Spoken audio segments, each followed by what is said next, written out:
Kevin and Bryce Rinsberg.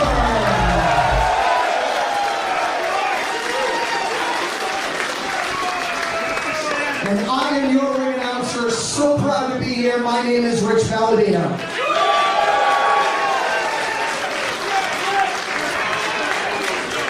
Before the fights begin, let's go over the ground rules.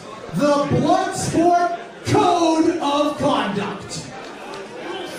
A contest must end only via referee stoppage. This can occur via submission, knockout, forfeiture, or disqualification. Contests cannot end via pinfall.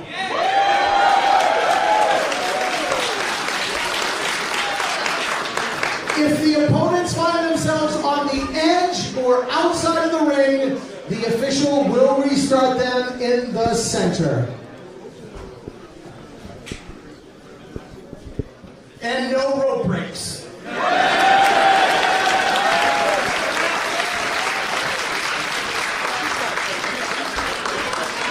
There is no count out, but the contest must end inside the ring. The use of targeted attacks to the eyes, ears, throat, or groin are prohibited.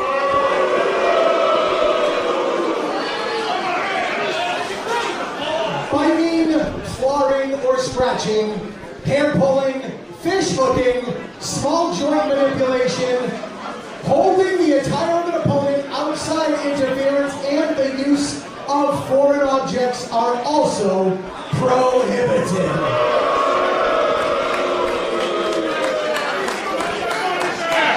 And last, attacking an opponent after the bell has sounded, the end of the period of unarmed combat or while they are under the care of the referee is prohibited. So with that, let's bring out the fighters for our first match.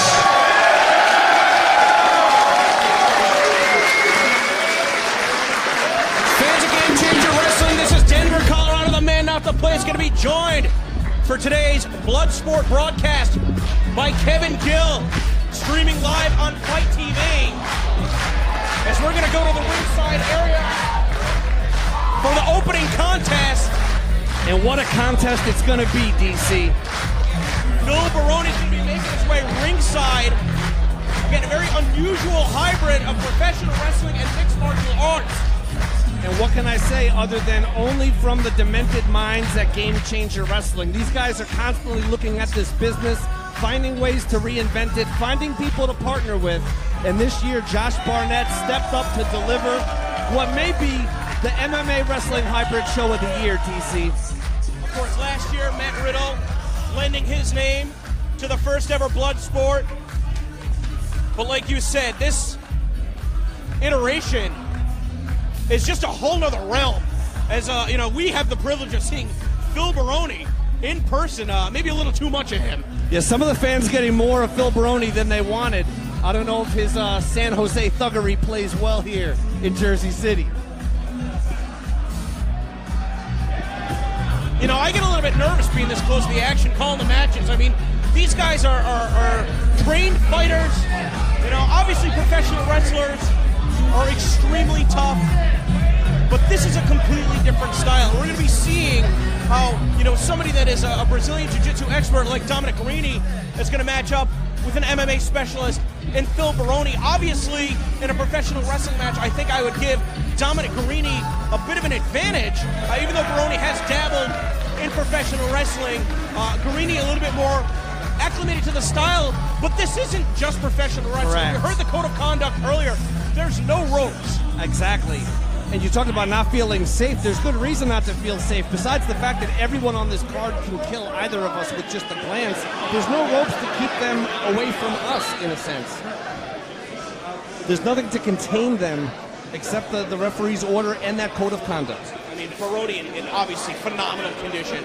I do think that Guarini is going to be giving up a lot of size and strength. And just based on those attributes alone, could be completely outmatched. Some trash talk for the crowd here by Guarini.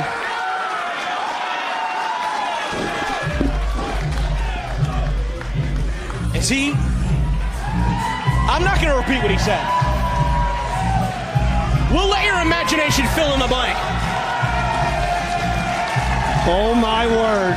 Dominic Guerrero, he is a professional wrestler. Let's face it, it's in the name of the promotion. Game Changer Wrestling. And I do think that even though the wrestlers may be the underdogs coming into some of these hybrid contests, I do think they're also going to be the fan favorites. Dominic certainly getting that East Coast love as he represents Team East Coast Brazilian Jiu-Jitsu, but he's in there with a very, very, very seasoned and a very dangerous man.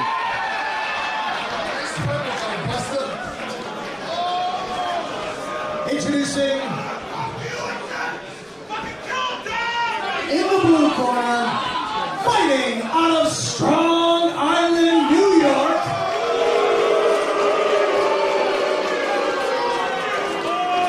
weighing in at a svelte 225 pounds, the New York Badass, Phil Baroni!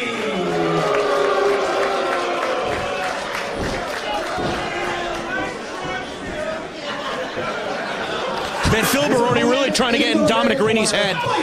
Out of Cleveland, Ohio,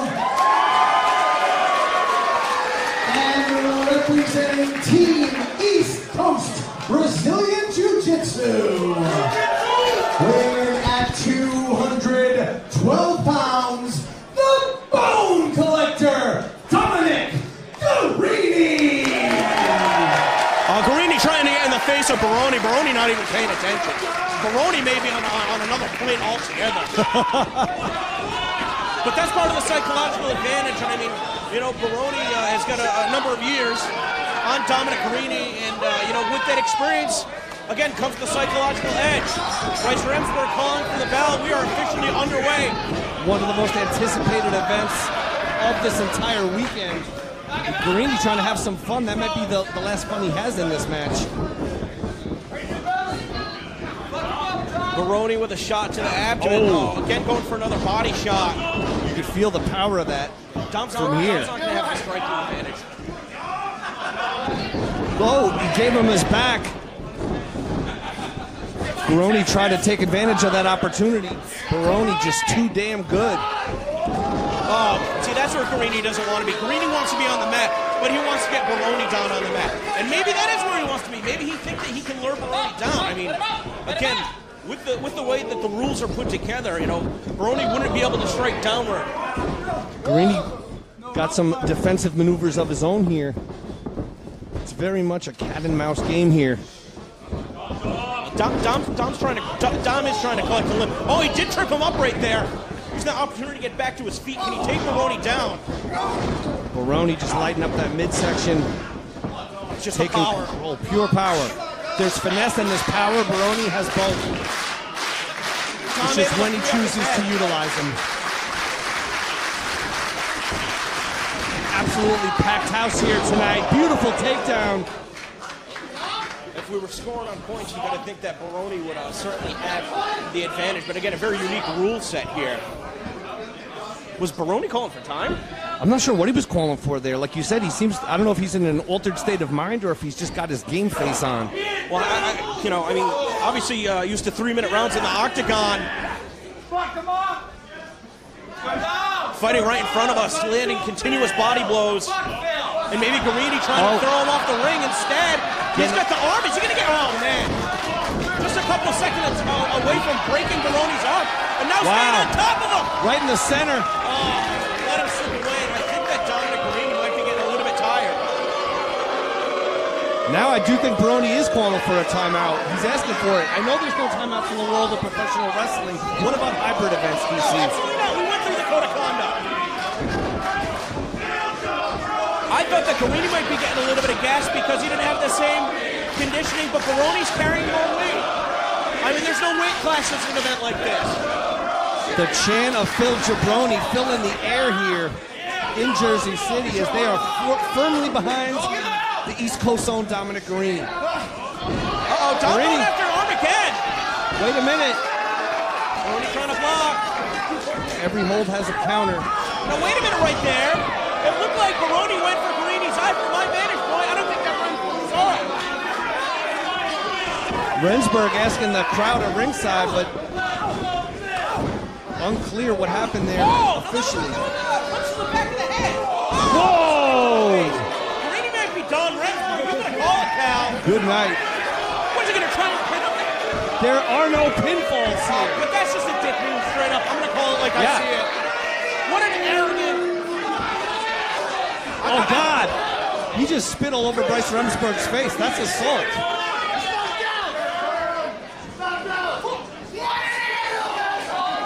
I don't think he can talk without spitting. Fucking guy.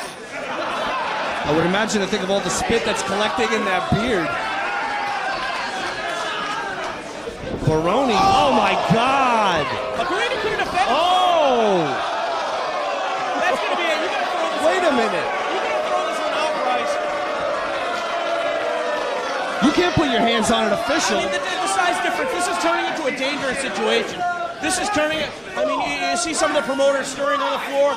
This is turning into a very dangerous situation. Here we go, referee Bryce Remsburg. 10.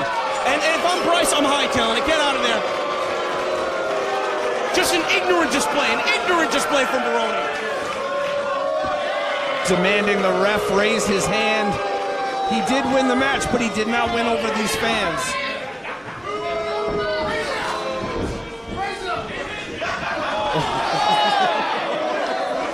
What the fuck is going on here?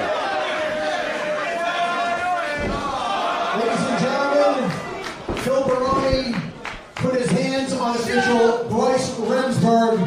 He is reversing his decision.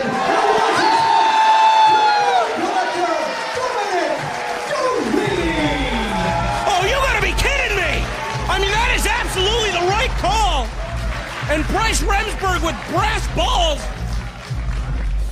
Remsburg showing no fear. Remsburg getting back in that ring a moment ago. I thought it was to confront Baroni. He got slapped in the face. He got kicked in the ass. He got spit on as well. Thankfully, there's some justice. That's the kind of authority that we need to see here at Bloodsport today. Amen. I stand by that decision. Don't tell Baroni. Let's bring out our next fighters for your next match.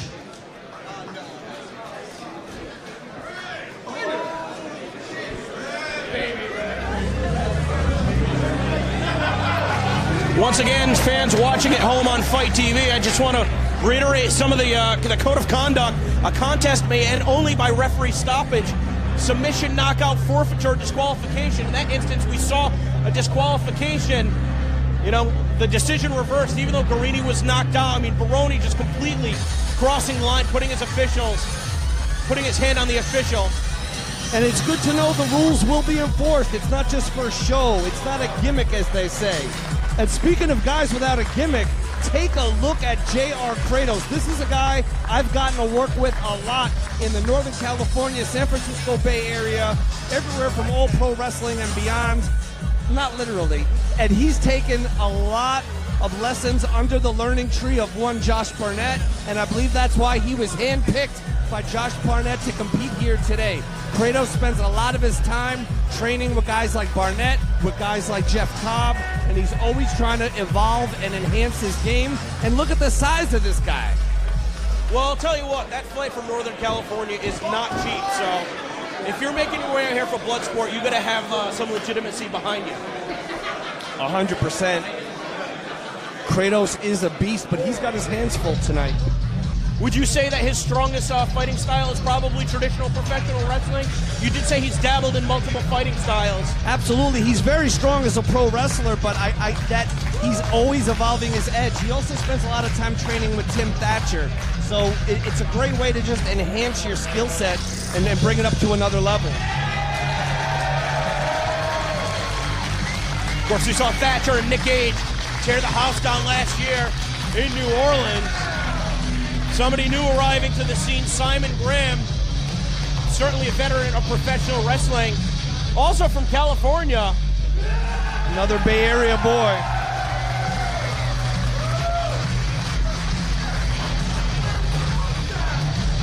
Now you've got to think at some point these two have crossed paths. in a traditional professional wrestling setting. This is a whole different ball game as we throw it up Paladino. Out of Sacramento, California, weighing in at 287 pounds, he is the most feared J.R. Kratos! Look at the back on this guy. Look at the chest. He's about as wide as he is tall.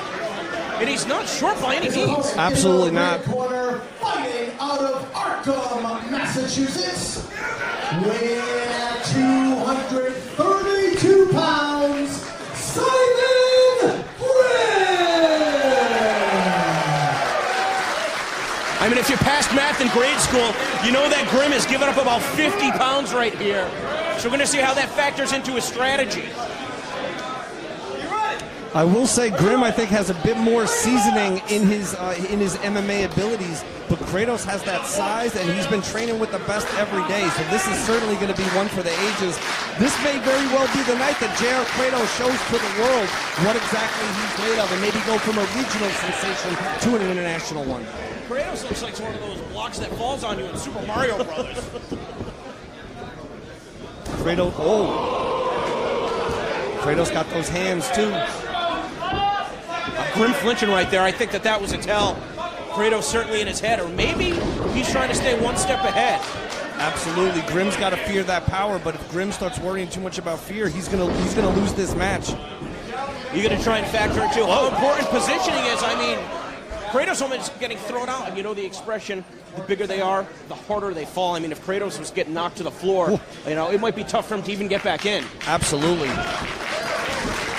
The official making the right call right there, getting to the edge of the ring, making sure that they're going to square off in the center. Back to square one. Still that feeling out process. Simon Grimm's been everywhere and done everything. J.R. Kratos hoping to go everywhere and do everything. Nice take. Nice. Kratos, though, being out-wrestled here by Grimm at the moment.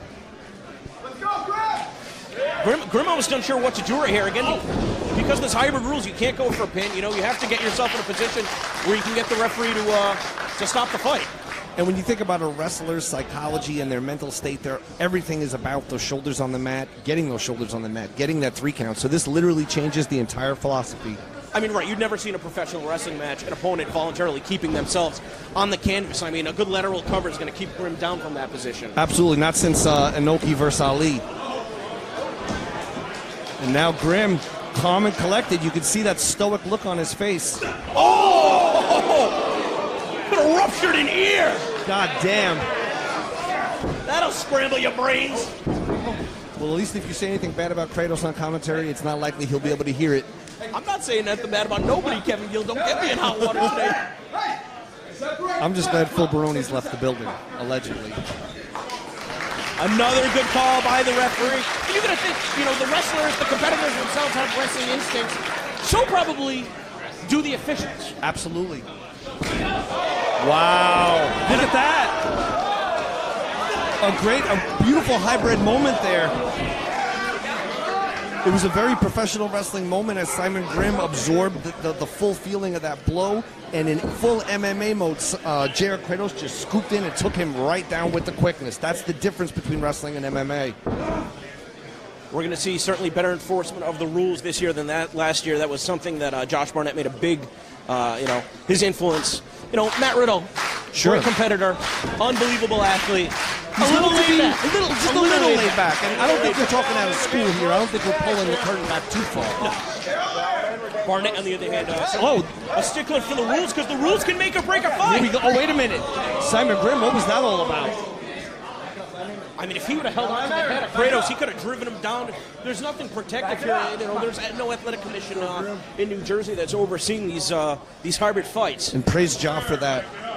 Grimm now, we talked moments before about that kind of stoic look on his face. That look has now changed. Oh, now he's asking for it. He's going to have a plan, right? I'm sure, but Kratos might just knock him out. I've seen Kratos do it before. He's trying to lure him in. I don't think that Kratos should take the bait. But man, was I speaking out of turn. Oh my God. This has turned into a pissing contest. It's gotten personal between these two. Kratos now. We saw that pro wrestling influence coming into play, and that could have been the difference between wrestling your opponent down to the mat and actually knocking him out. You know, that toe kick to the midsection can stun your opponent, double him over. And open the door. Yeah. You can open the door, but you can't beat him like not the same way that kicking somebody in the back of the head would. Absolutely. Look at that strength. Kratos just unlimited power. I still worry about all that seasoning of Grimm. You know, he's not new to this by any stretch of the imagination, and he's got a lot to prove as well tonight. Maybe he's got more to prove, though, because, you know, he does come into this match with kind of the, I don't want to say the stigma, but for lack of a better word, of being a WWE wrestler. Right. You know, and I think Simon Grimm is... I don't think that necessarily, you know, many television wrestlers have that reputation of being legitimate tough guys, and that's something that, you know, he can try and prove that, you know, there are some real badasses in the locker room still. Absolutely, and as we all know, there is life outside of World Wrestling Entertainment. Simon Grimm proving that right now. Oh! Wow! Oh. Grimm is lucky to get dunked on his head right there. Kratos perhaps instinctively trying to go for a pin. No, instead trying to go back to that submission hold. It did seem, I agree with you, DC, it did seem like his instincts were moving him towards that pin, and I think that's something we're going to see from a lot of these wrestlers. It's very hard to get away from your instincts.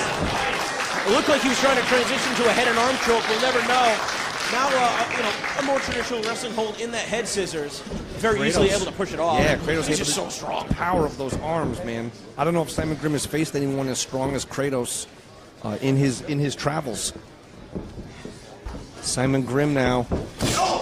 Wow! You saw the way his knee. Yeah, he buckled underneath himself. Yeah, the sweat flying off his head and that knee turning and buckling slightly.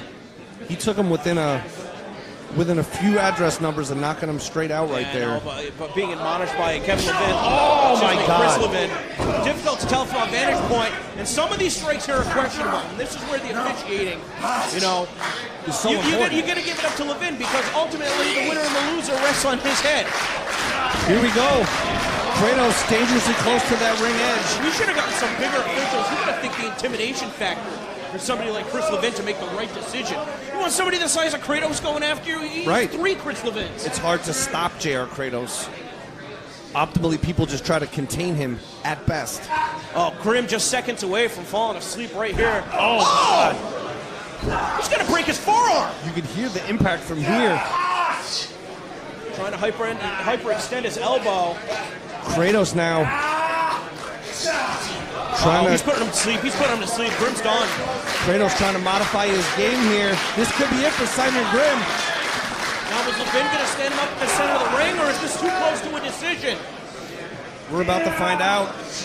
They're dangerously close to that edge, but Grimm. Look at Grimm.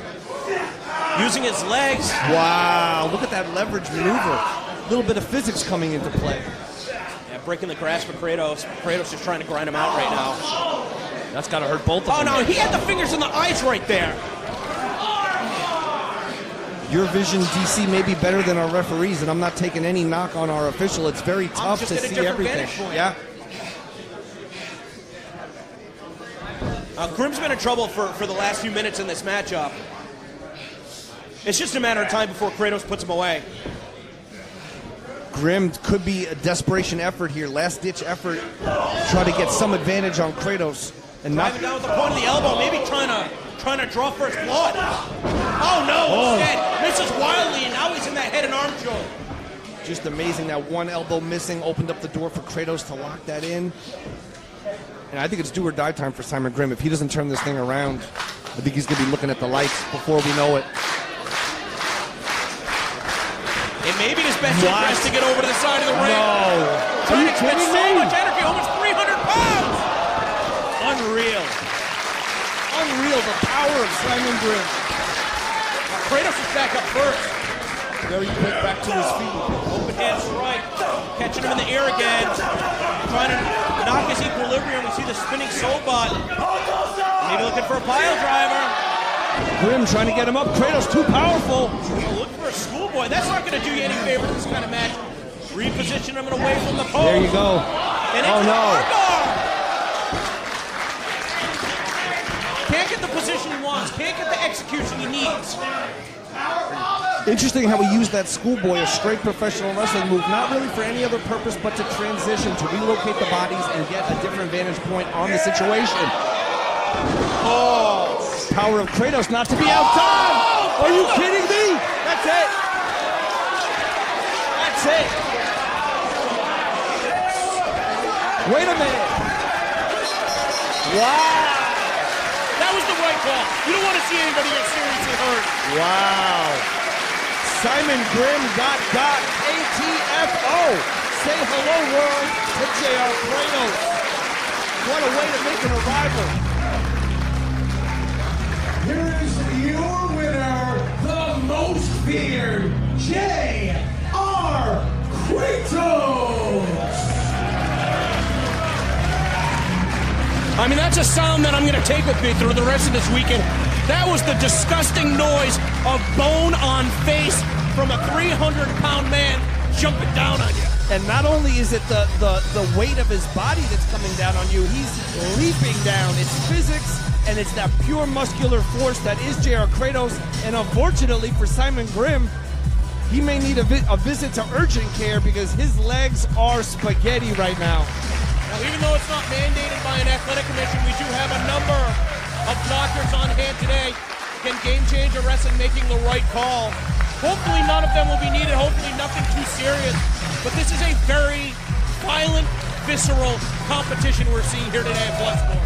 Nice to see that show of respect there between Kratos and Grimm. Grimm doesn't even know where he is right now. Give me a break. That's true. Grimm probably thinks he's at his like 8th grade graduation or something, hugging his uncle. Hell of an arrival for JR Kratos. I'm sure he'll be turning a few heads. And we're barely just getting started. We're 2 matches into Josh Barnetts Bloodsport, DC. Kratos leaving a crater in the cranium. Boom. Let's bring out the fighters for our next match. All right, let's see. What do we got on deck?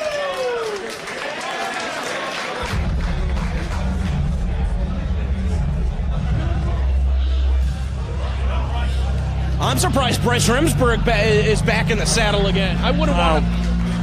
Well, it might be in his head. Yeah, no one knows what's going on inside. I've never seen Bryce Remsburg give anybody a look like he just gave me. He is not happy.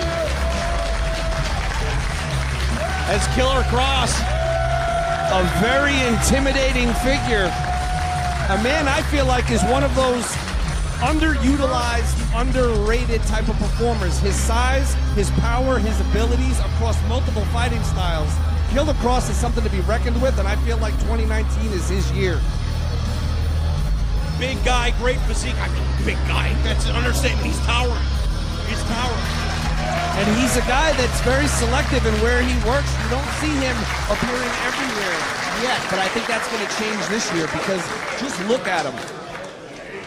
You know, it's good to see. Some of these guys are still prize fighters. They're not just going to take any booking that comes their way. That they know their worth. That they know their value. And talking about big guys on the show and people who know their value, this next competitor certainly embodies both of those traits. Very impressed with the presentation here. Sold out White Eagle Hall, Jersey City, New Jersey.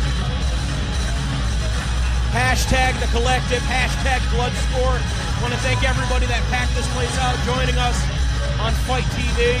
One of 4 sold-out Game Changer Wrestling branded events happening at the collective. You're going to go from apples to oranges, but the Orange Cassidy show, selling over 500 tickets in just 5 days, blows my mind. It's just another indicator of where Game Changer is in the market and how closely they have their finger on the pulse of what the people want. And not everybody can say that. They're everywhere. They're everywhere. They do everything. And speaking of a guy who's been everywhere and done everything, feast your eyes on Davey Boy Smith Jr. He ain't tiny either. Out of Sin City, Las Vegas, Nevada. Weighing in at 255 pounds, Killer Cross. Look at the musculature on this guy. Give me a break. His opponent in the red corner and fighting out of Calgary, Alberta, Canada.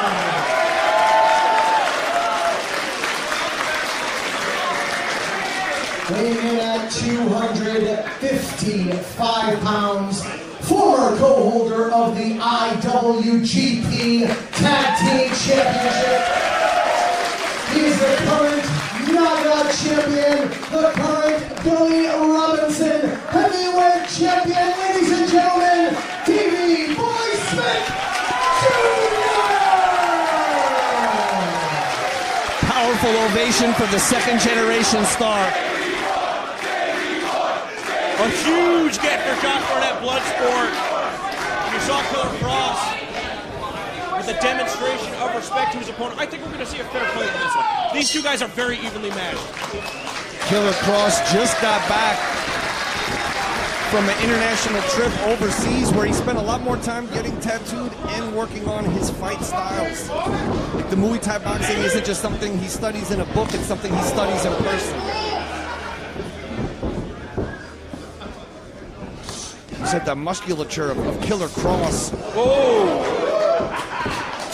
I don't know, you can work out all you want. There's just some parts of the body that cannot be protected. The knee is one of them. Absolutely, so crucial for every fighter, for every wrestler. Oh man, again, you catch him behind the knee, you move the bone out of place, you pop tendons, you tear ligaments. And you could see Cross's knee started to buckle there, but he had the presence of mind to readjust his stance at the last second. But it's literally any of these matches could end at any moment with any of these strikes. I mean, we've seen fighters break their own legs throwing strike. God forbid we see such a gruesome display here today. Absolutely. You cannot underestimate how dangerous all types of combat sport, whether it's MMA, professional wrestling, and everything in between. But this unique rule set here today for Bloodsport, you know, there's a reason why this event only happens once a year. Absolutely. The logistics involved go quite deep. But now Smith, he had Cross in trouble there, but Cross able to get back to his knees and take some of that pressure off of that choke. I think Cross is going to want to keep this one standing. Here we go. Cross is in trouble. Cross is in big trouble. And maybe Cross is in a little over his head. He might be. I mean, when you talk about Davey Boy Smith Jr., when you're the Billy Robinson champion, to work with Billy Robinson, to train with Billy Robinson, to represent Billy Robinson, that's a synonym for shoot. That's catch. That's what it's all about. Killer Cross has the youth on his side. He's got a bit of strength on his side. Look at how quickly he popped right up there.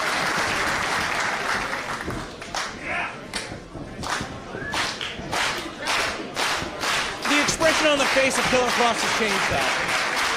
It's gone from being stone cold, I don't want to say concerned, but he's more engaged right now. Absolutely. Well, it's the once those opening moments kind of end, that adrenaline starts soaring, and it totally can change how you look at things. Wow, look at that. You're laying down, but you don't want to go to sleep. Amen. Davey Boy Smith Jr. deceptively quick for a man his size. I mean, both these guys are. This might be one of the most even fights on the whole card. Look at this. That was a great reversal. Not sure if he's going to be able to watch that low blow. Get a hold from there. Again, I don't see this one being the type of fight that Bryce is going to have to worry about. Sure. An accidental strike, maybe, but right, intentional, probably not. There is a feeling of sportsmanship being exuded here. Because I'm sure for both these guys, this is about bragging rights. It would mean a lot to Cross his career to get a victory like this, but for Davey Boy Smith, it's another feather in the cap, and he's got a lot of feathers in his cap, DC.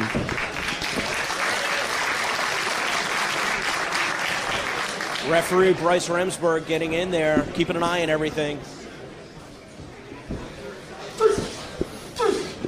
Davey Boy not able to land a clean strike on Cross. Cross struggling for position here. Yeah. A bit of a reversal of fortune, but still the legs of Smith just kind of squeezing away at the ability to take air. It's probably like getting sandwiched between a tree and a telephone pole. Being like in the trash compactor in Star Wars. There you go. Cross. Look at the look on his face now, totally in the zone. But both wrestlers, both fighters in a vulnerable position. Wow. Wait a second. Oh no.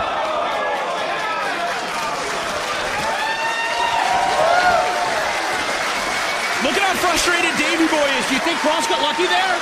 He very well may have. Or maybe Cross feels that Davey Boy is the one that got lucky.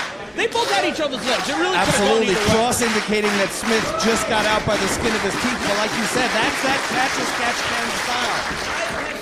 application of the hold, though. I mean, it's all speculative until that point. Absolutely. That's what makes this so exciting. Here we go now, both men jockeying for position. Cross changing up his strategy. Wait a minute. Oh, look at the neck strike that Davey Boy. Oh, wow. Basically pinpointing all of his body's weight and his head to roll Cross over. Cross now on the bottom.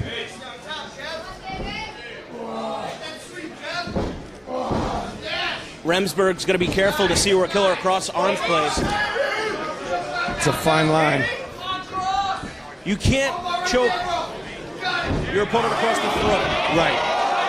But if you can prevent the flow of blood to the brain via carotid artery, of course, a totally different matter. Cross keeping that one shoulder off the mat, even though it's academic at this point. Oh, wow. Transition. They're breaking it. Wait a minute. Anyway's not breaking the hold. Remsburg has already shown that he's going to do whatever it takes to enforce the rules.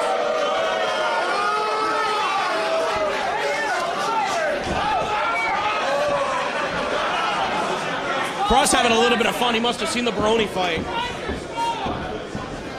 A student of the game, Cross is. I'm sure the gifts of that are going to live forever in infamy on Twitter.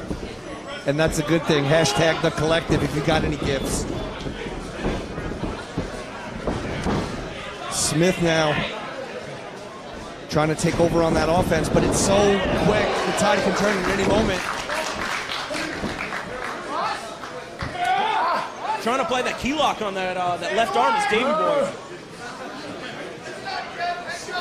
Maybe trying to transition into a Kimura if he can put the arm behind Killer Cross's back. And that may be all she wrote if he can make that transition. Unable to do so, though. Interesting to see the way that Cross's legs are almost crossed right there. And able to use that to overpower Davey Boy. Hey. We're starting to get close to seeing the rules bent. Absolutely, we're getting very close.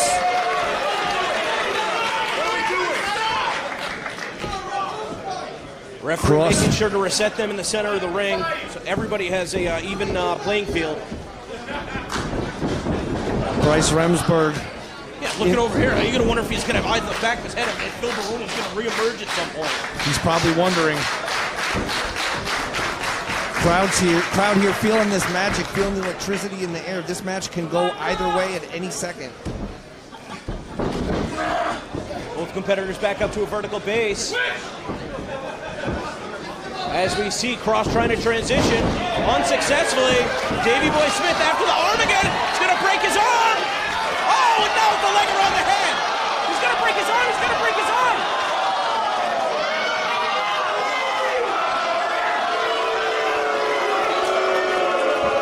What the hell is going on, DC? You know, you can't say saved by the bell, but he was saved by getting to the edge of the ring with Killer Cross. Just a second away from having his arm broken, and I don't know by strategy or by luck, his leg lands over the apron, and as a result, Bryce Remsburg forcing these men to break once again. Well, I mean, that was the full application of the hold. We're talking a second away from having his shoulder ripped out of the socket. Here we go, some conversation between Davey Boy and Killer Cross has ended. First big throw of the evening. That could be it right here. Oh no, Davey Boy able to keep some of that pressure off his carotid artery, it looks like. I can't see from this position.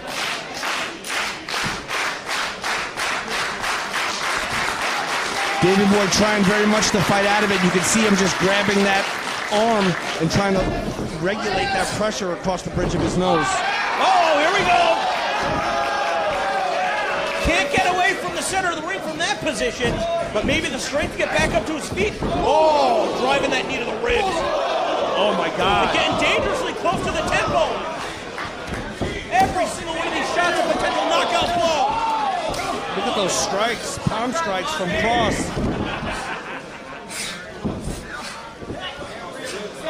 No. And now Davey Boy Smith Jr., he's got both the arms tied up. Oh man. Remsburg asking Cross if he can continue, DC. Cross successful in freeing that right arm. This fight's going to continue. This one's going the distance. This could be a time limit draw here. The crowd is fully invested. Those powerful knees of Davey Boy Smith, one to the head, a few to the body. I mean, both these competitors have to be exhausted at this point. They haven't had a single break. You know, yeah, there's no round system here. You know, you're not getting your breather between exchanges. It's get back up and fight. Oh, man. Big mistake. That's it.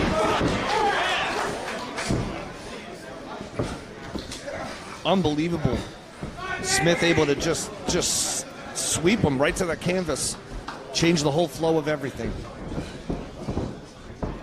Oh, sized him up, caught him right on the ear. Cross firing back.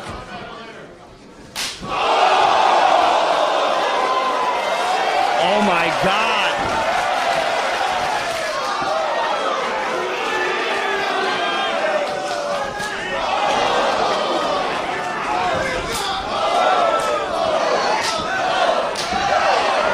Something's got to give. One of these two, they're not showing much signs of damage here, but one of them's going to go down. It might be Cross. He's on spaghetti legs. Oh my God! A knockout kick. Is Redford going to stop this? What's Cross going for here? Oh my God! Oh, Jesus! A backdrop driver, but Smith still showing signs of life. Cross trying to keep that momentum going if he can. He hit a series of big impact moves there in very short succession. Oh, just a glancing blow with the kick, leaving the opportunity for Davey Boy Smith to retaliate. Oh, he could have broken his ankle trying to check the kick. Oh my God! His knee, that could end a career. Call it, Bryce. Call it, Bryce. He can't even stand. And you see the respect out of Davey Boy Smith Jr. He thought he had him beat. Oh Come on, Bryce. Smith has Cross up, Cross out on his feet seemingly. Cross is cross-eyed. Cross could fall right out of that ring if he's not careful. I mean, after that kick, I wouldn't be surprised if Cross has a concussion or worse. Cross just fighting back on pure instinct here, DC. But there's less and less out of each blow from Cross. He's cowering after every strike. His attempts at offense are getting slower. That's going to be the death blow. Here we go, Smith brings him into that center canvas. Watch, that's it. Doesn't get more definitive than that. Wait a minute. Smith held that move on a little after the bell. By submission, Davey Boy Smith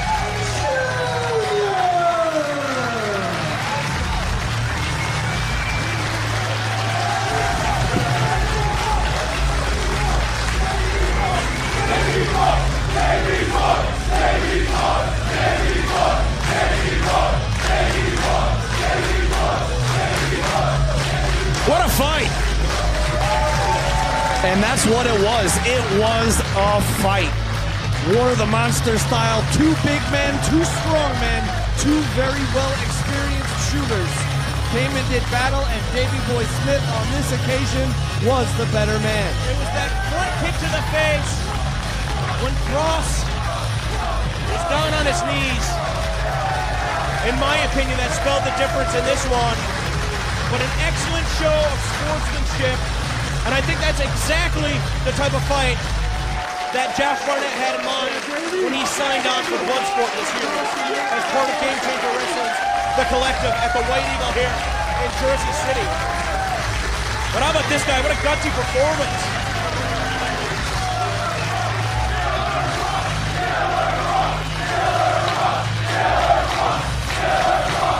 The ovation for Killer Cross is definite.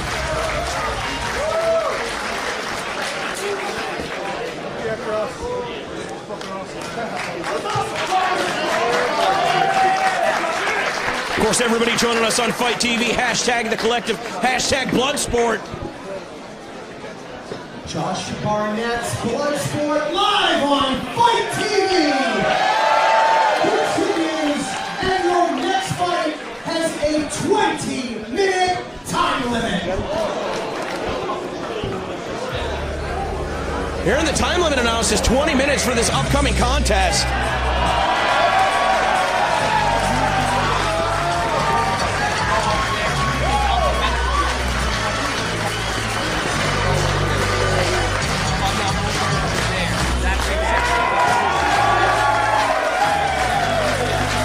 Perhaps the most underrated professional wrestler in the entire world, making his way to the ring right now.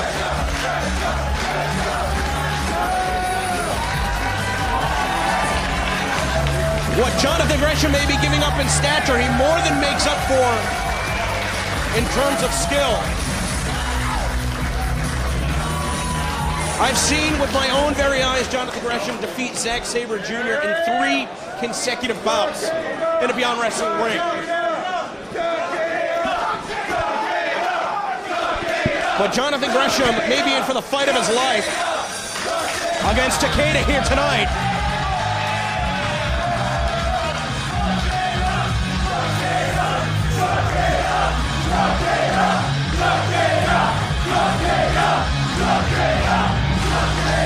There's so many international challengers in the mix this weekend. Josh Barnetts Bloodsport, truly a global event. We want to thank fans from all over the world.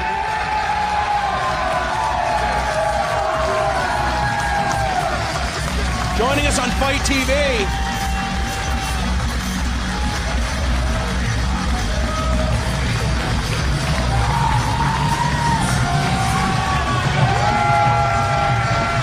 Takeda not want to shy away from the showmanship.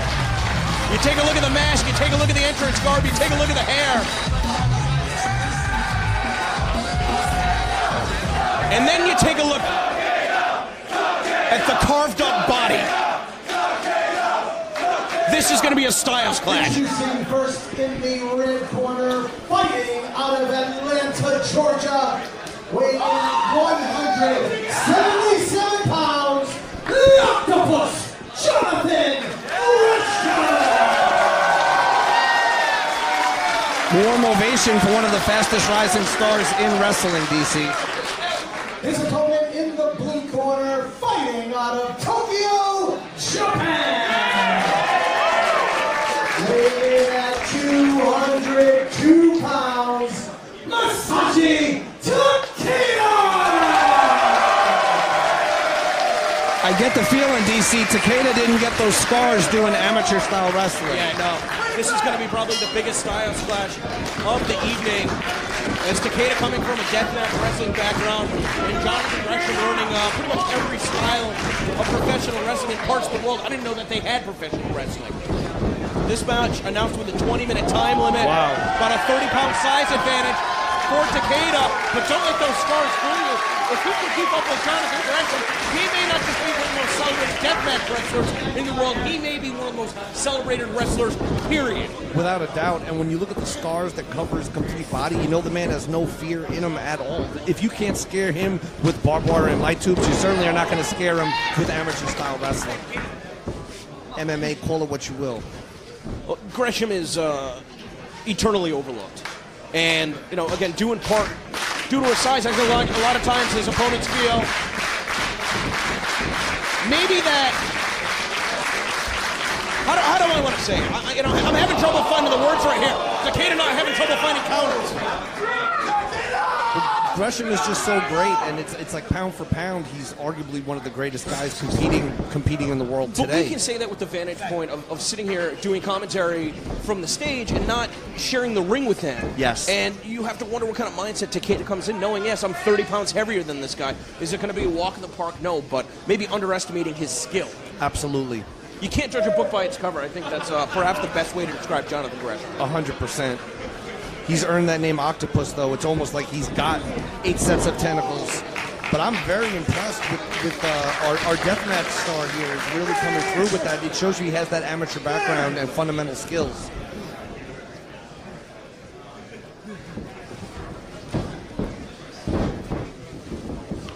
Jonathan Gresham trying to keep control of that right leg. Maybe trying to take Takeda off his feet by sweeping it. That's the thing about Gresham. It's hard to call his matches because you never know what he's going to be going for. Literally. I mean, you know, bringing the foot all the way up in the air to the point where Takeda had no choice but to fall down in his own accord, or else he's going to get knocked down. And that was a very innovative maneuver because it equated that balance of size between the men. You know what I mean? Once you're lifting someone's leg up like that and getting them to the mat, there is no 30-pound weight advantage at that moment.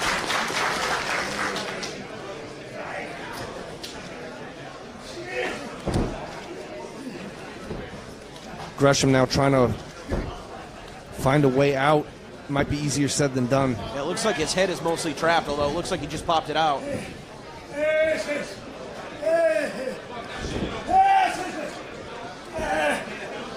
Takeda's in a bit of trouble here. A potential submission predicament, maybe. Could be. Could be a quick ending here. They're close to that edge of the ring, but not close enough to stop it. At least not yet. Again, it's going to be up to the official's discretion. As far as I'm concerned, that should be it right there. Oh, God. Gresham almost falling to the floor. It's going to land on his head. Make him let go of the hold, ref. Referee hesitating there for a moment. You can't hesitate, man. These competitors' lives are in this referee's hands. Again, with competitors from all over the world representing different countries on today's event, you know, there is always the possibility of a communication barrier. Of course. Absolutely. Such a unique atmosphere here, just taking those ropes down and letting these guys compete on that canvas here before a sold-out crowd as part of the first annual Monumental Collective. An amazing series of shows coming to you over the next few days on Fight TV. I mean, Joey Janela's spring break so big, it's going to see 2 nights of action. And they probably could have done a third if they wanted. They could have just done 12 Joey Janela spring breaks. They're saving that for Christmas, the 12 days of Joey Janela. Oh, right out the other side, all the way to the floor. Oh! Now the referee certainly didn't do his damn job there. Hello? Referee shook, and we got some blood. Takada's busted open. Referee's gonna get it back in. You're not gonna see a victory on the floor. Oh! Referee seems scared. Oh no! Oh no! This is a bad situation. This is getting out of hand very quickly. It's almost like Takeda's lost where he is. He can see his blood, he can taste his blood, and it's almost like it's trimming him back into that deathmatch mentality. Absolutely, and that does not fly on this event. Gresham trying to cover up as best as he can. This is just turned into an ugly fight. Not much technique right now. Wow, Gresham though, finding a way. Takeda's out of his mind right now. His temper's getting the better of him. He's going to lose this fight. He's almost got the benefit of getting wrestled to the ground so he can try and collect himself. Absolutely, to calm down in a sense, if he can. Get your head back in the game. Only 5 minutes in, we've seen about 15 minutes worth of action. Well, it's not all the fights contested under time limits. But again, this is such a difference in styles. A deathmatch wrestler against one of the best technical wrestlers that's ever walked on God's green earth. Crowd rallying behind Takeda, whose blood is now staining his platinum locks. Do you think that Takeda's going to be able to go the distance? Can he go another 15 minutes at the rate of this blood loss? Gresham keeps targeting that eye. Oh! Holy shit! Gresham just raining hammer blows on that eye. Is the referee blind? What is going on here? Takeda's in a lot of trouble, DC. These deathmatch guys are cut from a different cloth. These guys are sick. Well, normally for any other competitor, I'd say they wouldn't be able to continue. It's an unfair advantage. They shouldn't even be allowed to compete in one sport. It's a fair point. Deathmatch wrestlers are the craziest. And GCW has no shortage of them. Referee just continues to pour the faucet out of the eye. And now there's going to be vision problems from Takeda. He's going to have problems with depth perception. He couldn't even see that kick coming from the left side. And now, what a combination out of Gresham. Gresham lighting him up like a Christmas tree. Oh, fuck! That's it! Holy fucking shit. Referee finally doing his job. Ring the bell.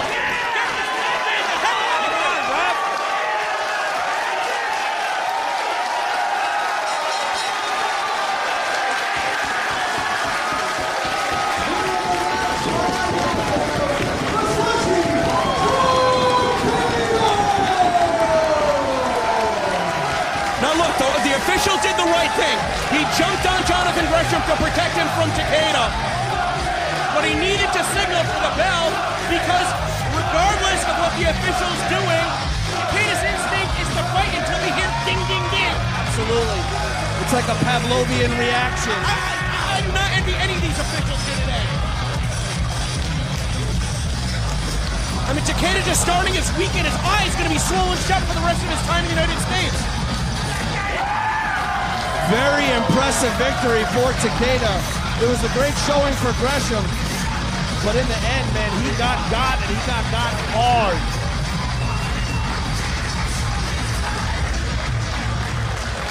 Now things starting to settle, the heat of the moment dying down. You do see the respect between these two competitors. Disappointing loss for Jonathan Gresham. Another big win for Game Changer Wrestling and Josh Barnetts Bloodsport. Great win for all the fans at home as well. Your next fight has a 20-minute time limit. All right, another fight with a time limit coming up.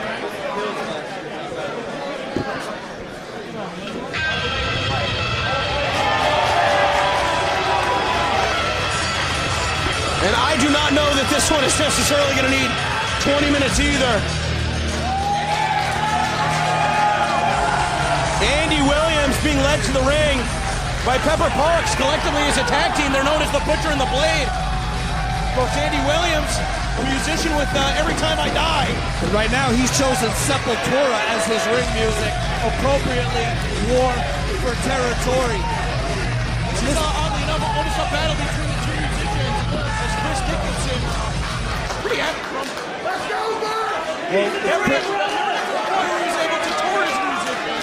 And you know what? He's really resentful of the fact that he hasn't gotten many opportunities to tour as a wrestler either. And he sees somebody like Andy Williams, and he feels that Andy Williams used his fame as a musician to transition into a higher level of professional wrestling than when Chris Dickinson's ever gotten to with his 15 years of clawing and scratching and fighting his way to the top.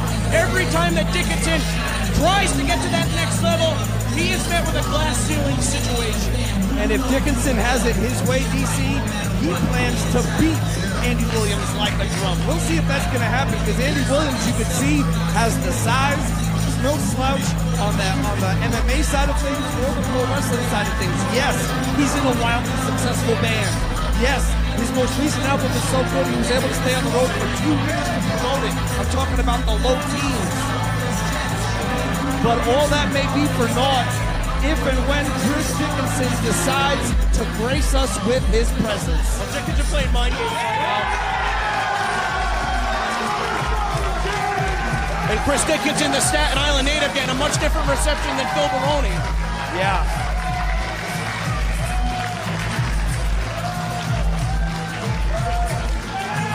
Dickinson up on the stage now.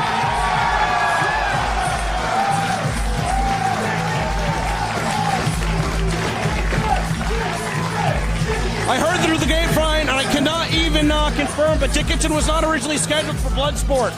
I think it was supposed to be Filthy Tom Lawler facing Andy Williams in this matchup, and you know that that does not sit well with the Dirty Daddy that he's being called upon as an alternate in Bloodsport. Absolutely, and let's be real, this isn't the first time this has happened in Chris Dickinson's career. His accolades are well known, his ability is unquestionable, but time and time again I feel that he's overlooked. I don't know if it's politics or what it is, but now once he's in that ring, there is no stopping him. Second by the Blade, Pepper Parks. Fighting out of Buffalo, New York. Weighing in at 260 pounds, the Butcher of Buffalo, Andy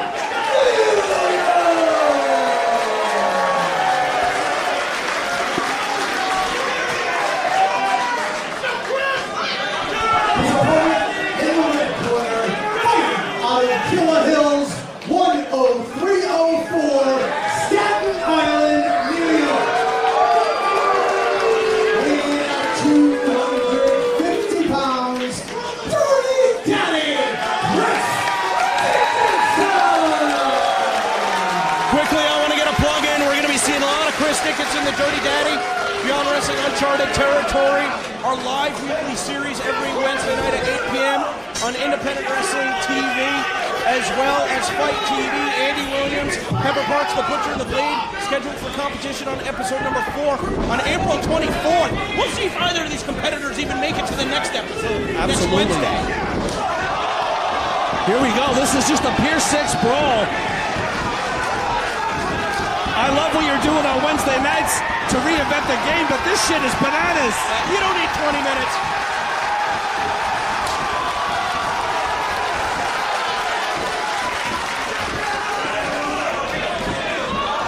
These guys making it easy for me and Kevin. You guys can see the action.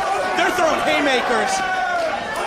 Dickinson may have showed the world and beyond what he was made of, but he might show the world tonight in Bloodsport just what he's all about if he can get through Andy Williams. Andy Williams a little bit bigger than Dickinson. I don't know anybody in wrestling that can match the strength and precision of the strikes of Dirty Daddy. The Dirty Daddy is a legit badass in every sense of the word.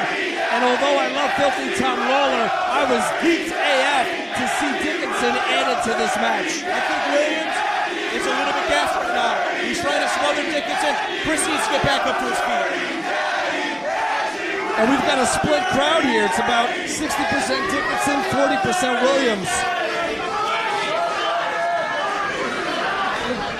Obviously, I don't think Williams has that physical conditioning that Dickinson does. Look at how red his head's turning. He's turning as red as a beet. That's a tell as far as absolutely. Oh no. Dickinson just raining those blows on his nugget. Here come the kicks. Now maybe trying to shove. I thought he was trying to shove Williams out of the ring.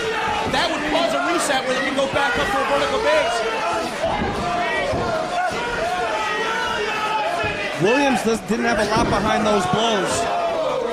Just the way they're coming down with the elbow. Dickinson looks like he's in trouble here. But Williams can't really open up with any of these strikes either. Right. Dickinson's doing a great job of like minimizing his range, essentially. He's not able to wind up and use those big, strong, long arms to just unleash blows. Williams not able to get it done. I'm not going to put Dickinson on Bloodsport. He does some damn several. I'm not trying to call no attention to the decision-making of Josh Barnett. But maybe I am. Josh Barnett will be far out of earshot by the time we're done with this. Hopefully he'll be on to his next appearance and not wanting to have a meeting with the commentary team. Yeah. Get the hell out of here. Here we go, Andy Williams. Dickinson's going to land on his head. Shoot pile driver style, wow. I thought he was going to spike him. I think he thought Dickinson was going to put his hands down so he threw him the opposite direction, going after the arm. Williams trying to get that arm. It doesn't look like he can get it all the way. I mean, is Williams known for his submission prowess, though? A bit. You know, he does a lot of MMA training. I don't think he's as experienced as Dickinson. Look at the karate chops. I mean, Chris Dickinson.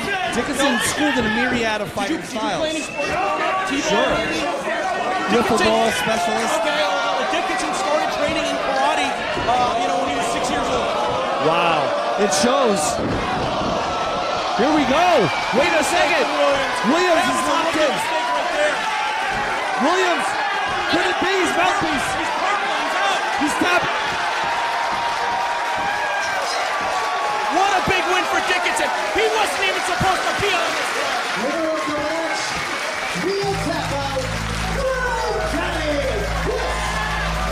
Dickinson. Well, I certainly hope this ends the streak of Chris Dickinson being overlooked. He's earned a spot at Bloodsport, without a doubt, without any question. You know, a lot of times you see the show and respect for Dickinson after the match. He feels like he needs to do it because of his reputation. I mean, you look this guy dead in the eyes, and it's freaky. And that scares a lot of the wrong people, and it scares a lot of the right people. Absolutely. Dickinson is a state-of-the-art warrior. He is one of the best at what he does. And when that bell rings and that red light turns on, there's obviously nobody better than Chris Dickinson. He's so emotional. But here he is, telling it like it is. Like you said, the magic behind the scenes not even supposed to be here, a late addition, and he stepped up and delivered equally, if not more, than the person he was replacing. He's more than earned his spot again. Very proud of Chris. And a great fight from Andy Williams. Man, they were dropping bombs. That was crazy. Ready to go to war. Your next fight live on Fight TV as part of Josh Barnetts Bloodsport has a 20-minute time limit.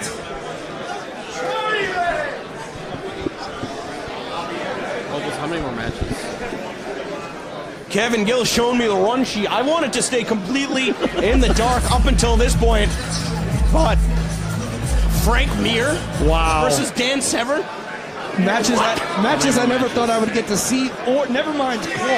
That's certainly one of them. Almost every match on this card fits that description. This is just, it's like an acid dream. Wow, you hear that reaction? I mean, this is a once-in-a-lifetime thing you're about to witness. It's never happened before. It's never going to happen again. Wow.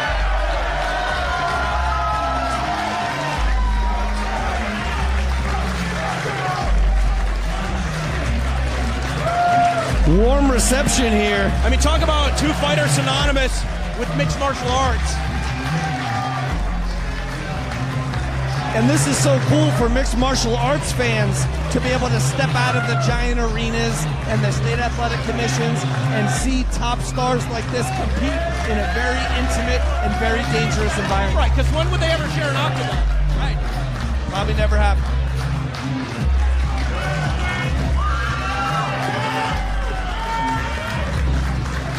You talk about experience. I Googled experience earlier, and I came up with a photo of this next competitor.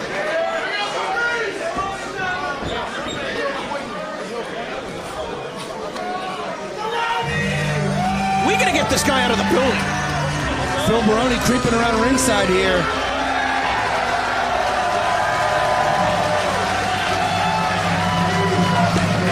What's he doing in the ring? I don't know. Severn's better have a full team. Wow. Standing ovation. Everyone is on their feet to show respect for a trailblazer. Dan Severn, 60 years of age. Doesn't look like he's aged in the last 30 years. Absolutely not. Always the same. Calm, cool, collected, a little bit of salt and pepper in the stash and the hairdo. That's about the only thing that's changed. Holy shit! Holy shit! Holy shit! Holy shit! Introducing first in the blue corner, fighting out of Las Vegas, Nevada, weighing up 261 pounds, Frank Mir! Both of these guys, such a huge presence about them. Absolute icons. His opponent in the red corner, fighting out of Coldwater, Michigan, weighing at 250 pounds, Dan the Beast Severn!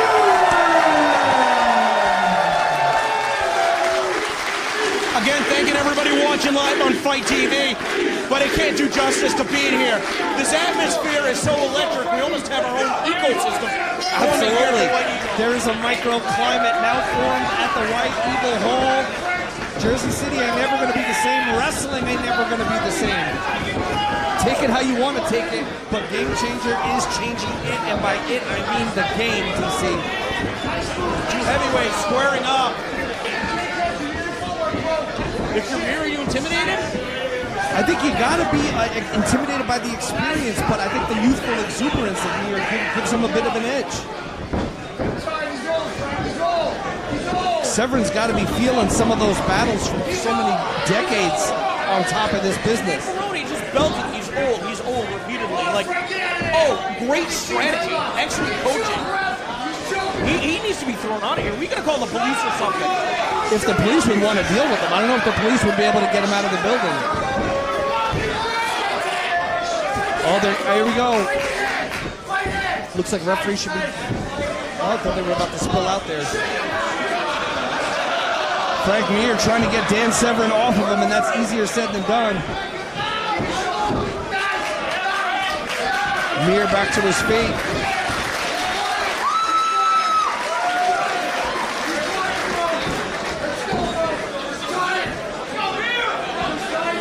Severn approaching the center of that canvas, the collective logo, marking the spot where these two legends will collide. Severn taking a hold of that arm. It's tough experience versus experienced youth. No one has the experience of Severn overall. Do you think that maybe Mir isn't going to give it 100%? I think he's got to give it 100%. No question he has to. But will he?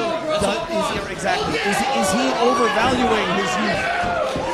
That's going to be what we find out in the end. It's a matter of respect, not wanting to be a legend. I mean, these guys are both legends in their own right. Absolutely. Somebody like Severn paid the path. Yeah, without Dan Severn, there is no this entire UFC, MMA, call it what you want to call it. It wouldn't exist. Nope. And you talk about crossover of that sport with our great sport of professional wrestling. That's all goes back to Severn. He ushered in an entire industry. Absolutely. Both here and in Japan. Severn turning a bit red. Oh my God! That was it! That was it!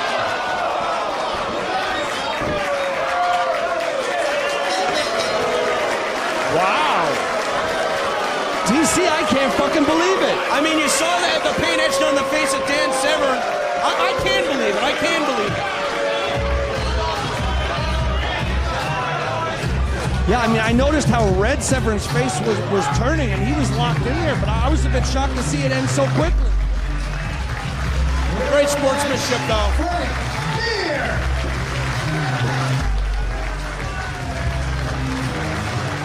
And it only takes a second to lose. If these guys fought again tomorrow night or the next night, it could go the other way. But tonight, you're looking at the winner.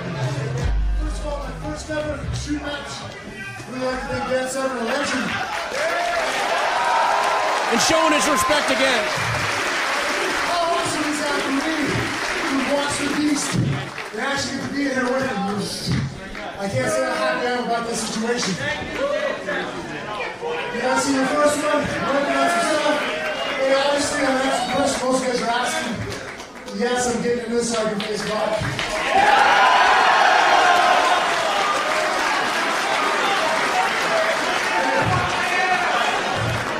I couldn't make him the first octagon on the day of death. But maybe I can make him the first one in the ring.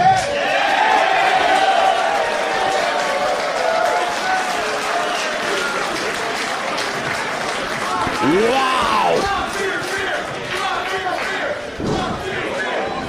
Talking about getting ready for Brock. I mean, he was certainly ready for Severn.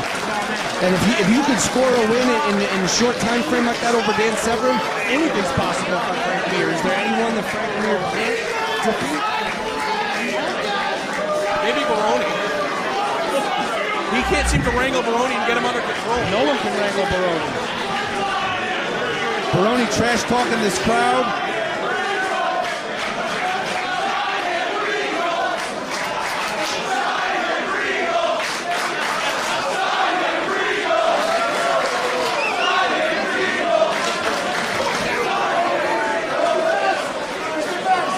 Fans asking for Regal to sign Frank Mir?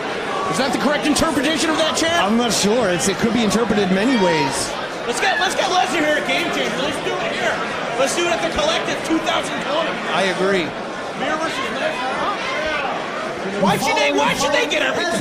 They get enough. Fuck them. Time limit. Bring it back to the people.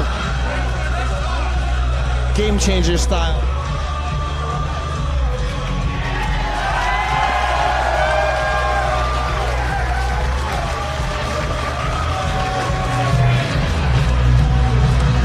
Timothy Thatcher, notoriously a man of few words, but I'm very proud to say he took the time to appear on the Kevin Gill Show podcast and grants one of his only long-form interviews ever.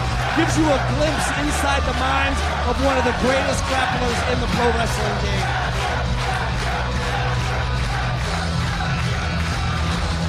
Well, here's one man that could not be bought.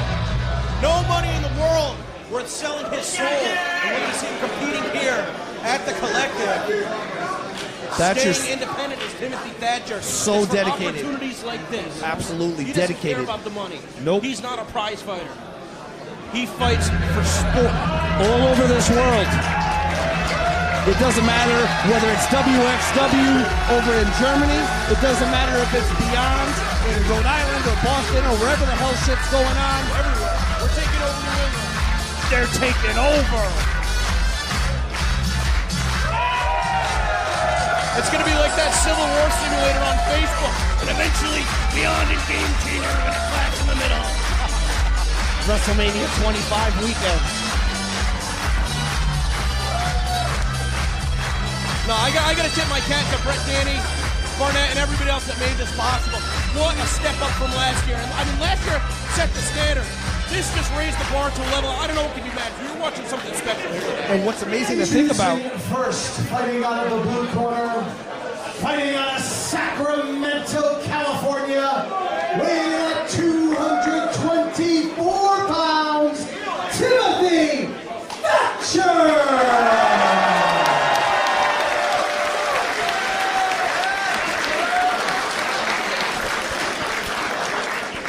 His opponent in the red corner, fighting out of Hokkaido, Japan, weighing at 115 kilos, Hideki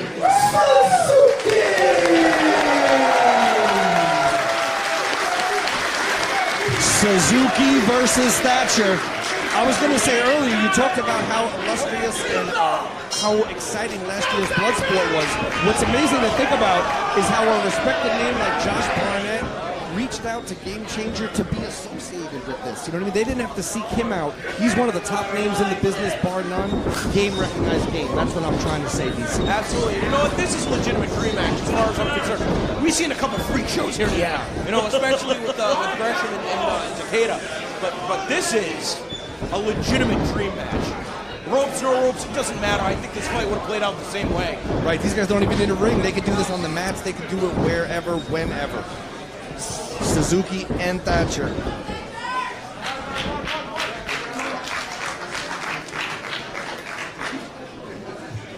Thatcher competing in his second consecutive Bloodsport. And correct me if I'm wrong, but I believe he fought Nick Gage last year. I believe you may be right. I'm right. DC's always right. I'm right. That was very courteous of you, though, to give me the opportunity to confirm that you were. I was giving you the opening to say what a different type of matchup this is for him 1 year over the other. What a different type of matchup this is for Thatcher 1 year over another, DC. Skill, man, we're at show 2 of 11 right now, man. Get it together. We're going back to the action in the ring. Thatcher getting his ankle stepped on. That's very painful. Without a doubt. Suzuki not showing any signs of jet lag or anything. He came in a few days early just to get acclimated.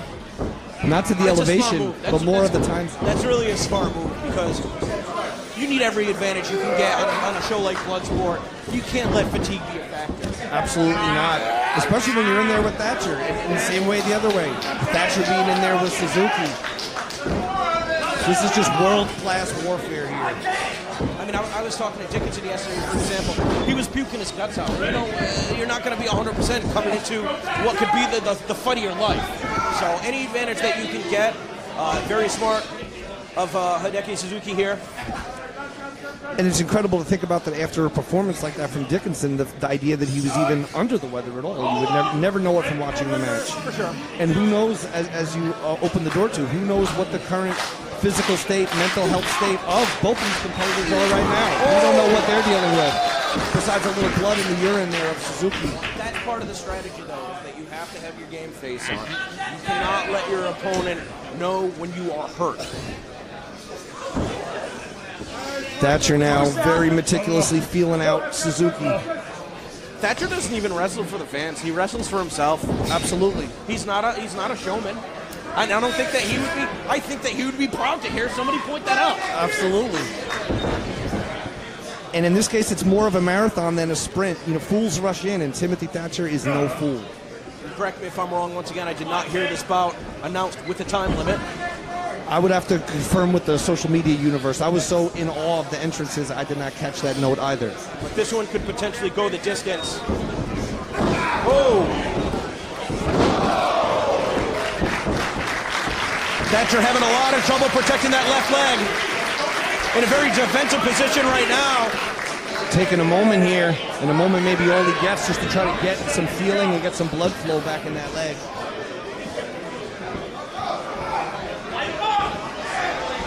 Toying with each other a little here, trying to get inside each other's heads. Two world-class wrestlers doing what they do best, and like you said, it means nothing to them that the fans are here and it's sold out, that the world is watching on Fight TV. This is for them exclusively. The fact that we can witness it or commentate on it is irrelevant to both of these guys. No, but it's a privilege for us. Absolutely. But you're right, this could be happening in an empty gym, on gym mats right now, with nobody watching, zero fanfare whatsoever, and this would still be happening. And it would be because just as important. The better fighter is. Absolutely. Exactly. Just as important to them, but it's so important to us. Thatcher went for another shot there, got caught. Suzuki has so many ways to hurt you. Cannot fully lock in that butterfly. Thatcher maintaining control of the leg. Now trying to get a hold of the head of the arm, instead just grinding away at the jaw. Thatcher's starting to show a little aggro in his mannerisms here. He's starting to get a little bit fired up. You know, I don't know if you were bullied in high school. I was never doing a bullying, believe it or not, but if somebody ever came up from behind, they put their forearm across your nose, jamming your lips into your teeth. I mean, that is so extremely painful. Not advising anybody watching on Fight TV to do it. Take my word for it. But that is something that happens a lot of times when you see a chin lock applied or a cross face. Absolutely. They spit out chiclets. Yeah, there's so many little things you could do on top of the big hurt, so to speak. Sticking your elbow into a muscle or a joint, using your chin as a weapon. There's a lot of ways to hurt people. Face. You make it tough to breathe. The eyes start to water. And even, I mean, you know, look at the leg wrapped around the face like that. Your eyes, your face, you know, it's all being mushed right now. I don't even know how you can concentrate. Definitely very different. All right, and here we go. I had my answer. This contest is being fought with a 20-minute time limit. But they may not need it. They may not need the 20-minute time limit, DC. A bow and arrow, very, very difficult application. You need to be so super strong. You're pretty much using every muscle in your body to bend your opponent with your arms over your knees, but you have to use the leg strength to keep in a position. If you can't get that submission right away, it's not coming. Absolutely. But you can inflict a hell of a lot of damage. And you wear yourself out quite a bit in the process, so it's definitely something. Timing is everything. Thatcher really going after that ankle. The ankle and the knee. Pressure going all the way up that leg. Man, we've seen it all here today, and the best yet still to come. Minoru Suzuki versus Josh Barnett. Get the hell out of here. Hard to believe this is all true. Unbelievable lineup. If someone would have written a prediction 2 years ago, 5 years ago, whatever it was, you'd be seeing these type of matches here, anywhere in the world. Got the half grab. Can he get full application? He's going to sit down and wrench back, but maybe instead trying to target more of an Achilles lock.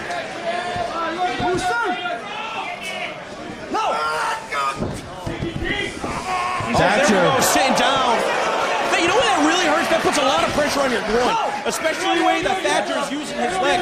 Before he was almost getting a bit of a banana split type effect. But now Suzuki trying to take back over, trying to catch his wind a little bit and put some pain, put some pressure on the joints of Thatcher. Thatcher almost instinctively trying to crawl away, but there's really nowhere to crawl. Both legs tied up. Here we go. Both men jockeying for position. Thatcher able to force his way out. Gotta be careful there. I might just get that leg pop right out of the hip. Gruesome. The medics will be earning their money tonight backstage. Oh, man. That might wake up the sleeping dragon. That's just going to be careful. Tough to tell from my vantage point if the attack being concentrated at the knee or at the hip. Nevertheless, Thatcher in a tremendous amount of pain as he now tries to turn the tide. Suzuki trying to find a way out. Neither man particularly vocal. It makes it even more difficult to really know. You know, am I inflicting pain? Am I doing my job? So you can tell that headbutt hurt Thatcher. Oh, hearing the growls from these two now. And like you said, I think neither man wants to show weakness. Neither man wants to give his opponent any insight into their physical state or mental state. A bit uncalled for, don't you think? Stop the head. Yeah. The opponent. Thatcher's in trouble. Oh, man.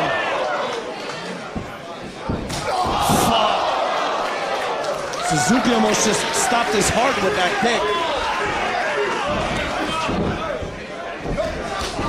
Oh, man. Modified Inseguri there. Thatcher locking him in. Every tendon in Thatcher's body. Standing up here as he desperately tries to get that hold locked on. Thatcher trying to get full extension here. Crowd really just rallying behind both men, rallying behind the idea of competition. Well, going through the code of conduct, just to refresh myself with the rules. I mean, we've seen a fair fight so far. Oh, and even something like that. I mean, that's just brutal. That is just violent, but it's still within the rules. Absolutely, wow. Thatcher got knocked silly on that one. Thatcher's somebody with a history of concussions too. Without a doubt. Wrestles very, very hard. Oh!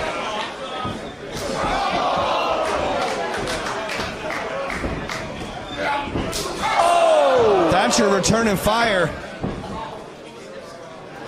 Oh, this is his chance to capitalize.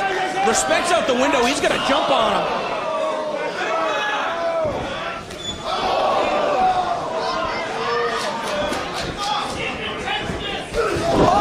Oh my God. You can just feel the reverberations off the walls of the White Eagle from that strike attempt. Unbelievable. Thatcher now trying to, looks like a gut wrench attempt. Trying to get him up. 10 minutes have elapsed in the time limit. 10 minutes remain. 10 minutes for us, an eternity for the two fighters in this match. At the halfway point, I wouldn't be able to give either guy an advantage. This is basically split down the middle. 100%. Whoa. Suzuki with that headbutt there on the side. Both guys now trying to land strikes under the rib cage. Take the wind out of their opponent any way they can. I mean, one of the least protected parts of the anatomy. Thatcher just pulled him into that one. Responding in kind. Oh, he didn't catch him where he wanted to. He wanted the back of the head. He got the crown of the head instead. He's got him down, but not out. Not yet. Thatcher raining in those hammer blows. He got rolled off, back up to his feet. Oh. He's gonna hook around the waist. Oh, turnabout is fair play. Oh my God! Suzuki so effing strong. Trying to wrestle down the arm, grabbed it, rolled up to the mat. Couldn't get the submission he wanted. Suzuki rolls through. Oh, missing wildly, and that was the back drain kick that Thatcher missed earlier. Oh my God, he took it on the ribs too. Unorthodox but effective. Could be a fractured rib for Thatcher. What an enormous throw! Thatcher's in trouble. Thatcher out. Thatcher's out. Throw him straight down to the top of his head. Winner of the match due to a referee's decision, Hideki Suzuki!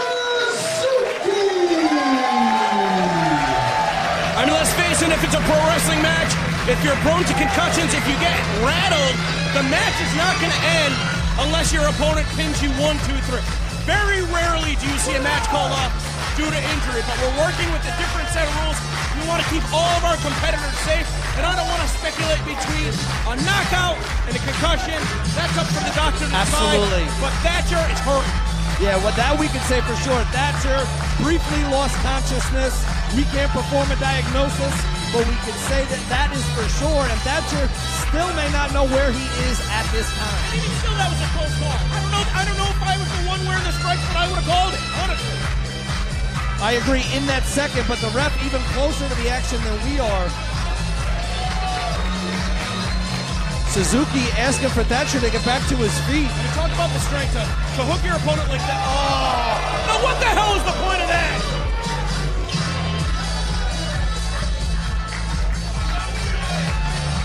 Come on, give Thatcher what he deserves. Thatcher earned your respect. Wow, Thatcher a better man than I would have went after him. Well, I would never be in the ring with that. But if you were as good at wrestling, if you were as good as wrestling as you are at talking, you would have not accepted that. There you go. That's what it's all about. Catch as catch can. So much respect for his opponent. So much respect for the sport.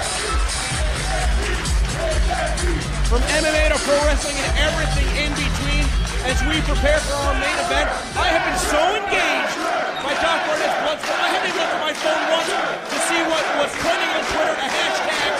We do appreciate everybody joining us here at White Eagle and on Fight TV. Yeah, the pace is just electric. It just keeps moving. There's very brief moments of calm. I mean, that's one of my biggest criticisms of MMA, is that you'll see a fight, and no matter the length, you might have 15 or 20 minutes before the next one. Kills the crowd.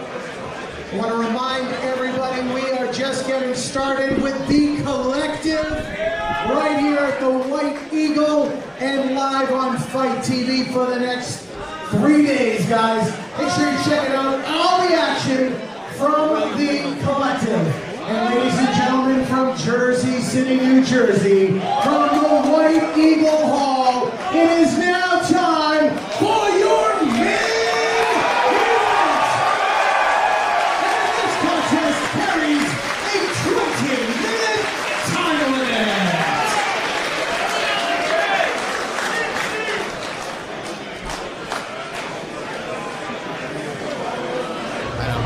Gotta say, top to bottom, one of the most impressive fighting displays I've ever witnessed with my own two eyes. If you like what you see, please make sure you gotta spread the word. That's the only way that independent wrestling grows.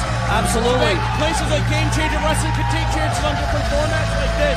And it's all about these fans. The fans that buy these tickets and buy these pay-per-views are literally the most important ingredient. Without them, none of this is possible. People who complain on the internet but don't buy and don't support, their voices are meaningless. I'll just put that out there. If you like what you see, I'm sure the replay is going to be up within an hour on Fight TV. You gotta tell somebody about it. Tell a friend, man. This is literally changing the game. I think Game Changer Wrestling is one of the most aptly named wrestling companies in the world because they live up to their name every time the doors open.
A standing ovation before either man came through the curtain. A well-deserved standing ovation at that. Minoru Suzuki headlining his second consecutive Bloodsport, facing the namesake of each event. And we talked earlier about pivotal substitutions. If I'm not mistaken, Minoru Suzuki was not originally scheduled for Matt Riddle's Bloodsport. But that's what Game Changer Wrestling's all about. They're going to pull out all the stops to give the fans the best. And make it better. I tried for years to make Matt Riddle versus Loki a match. It wasn't going to happen. It wasn't going to happen for me. It wasn't going to happen for anybody else. And now, the man that made this event possible, a legend in the ring, a legend in that octagon, the incredible Josh Barnett, a man so down with metal, he was wearing a Creator shirt the last time I saw him, which is notable.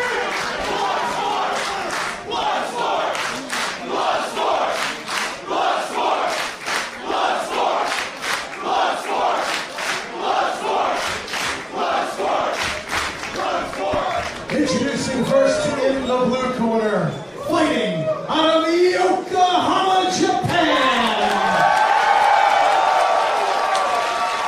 Weighing at 220 pounds, Minoru Suzuki.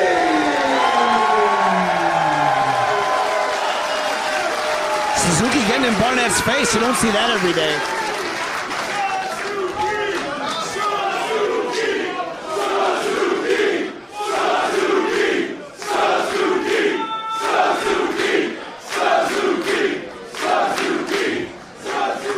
His opponent in the red corner, fighting out of Seattle, Washington, weighing in at 250 pounds, the War Master, Josh Barnetts!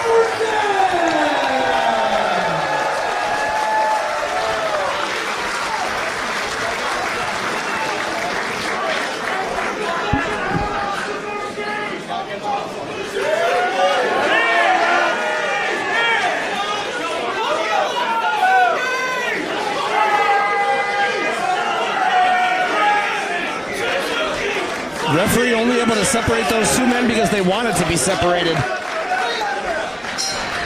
Here we go! Main event time at Bloodsport. Those are two bad dudes. This is an absolute dream match for purists. Barnett and Suzuki.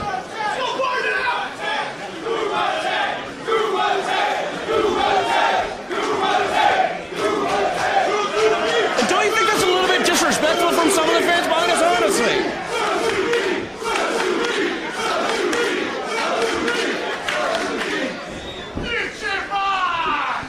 I mean, hey, we all want to have a good time. The beer has been flowing all day at the White Eagle. Beer and mixed drinks.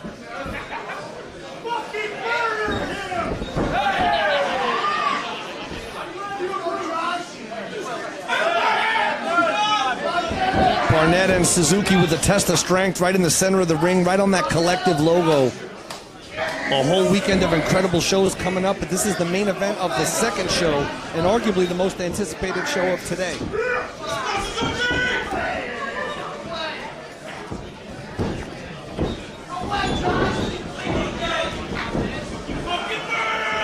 In the early stages of a match like this, you often see this kind of feeling out process. It's just guys going for what they can here, seeing what they can get in and where it fits in. Well, you're assessing strength and weaknesses, not only of physical attributes, but in terms of skill set too. You can't make that you can't make the first big mistake because it might be the only mistake you make. Absolutely, yeah, it only takes one mistake. Especially when you're in there with people like the caliber of Minoru Suzuki and the caliber of Josh Barnett.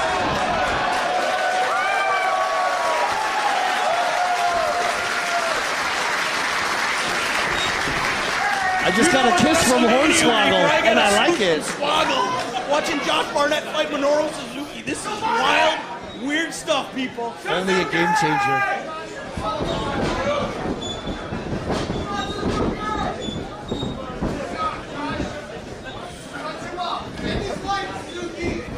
You can correct me if I'm wrong. I do believe that Joey Janela said that Game Changer Wrestling had secured a venue for Tampa for next year. Wow. But I thought it was decreed that no one would be able to run independent events next weekend, next year. You're not stopping Game Changer Wrestling. Game Changer Wrestling should run against WrestleMania next year. They'll probably outdraw them. Barnett. Oh, here we go. Let's see it. Shit's starting to pop off here. The kid glove starting to come off. Still very conservative effort from both guys. Again, you can't make that mistake. Right. Barnett, man, he might get his head popped off his shoulders. Look how red his face is. Jeez. When we saw Tim Thatcher turn that red, it was just a few seconds away from defeat. Exactly. Barnett trying to neutralize the legs right here. Don't think that he's going to be able to get a submission from this position, but could transition. And hopefully maybe we'll just weaken some of those strikes, some of those kicks that Suzuki's famous for.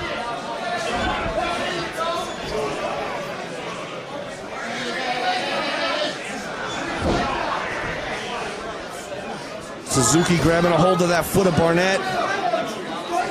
And look at the intensity. I mean, we've got some of the best videographers, ringside photographers. I mean, some of the images that are going to be produced.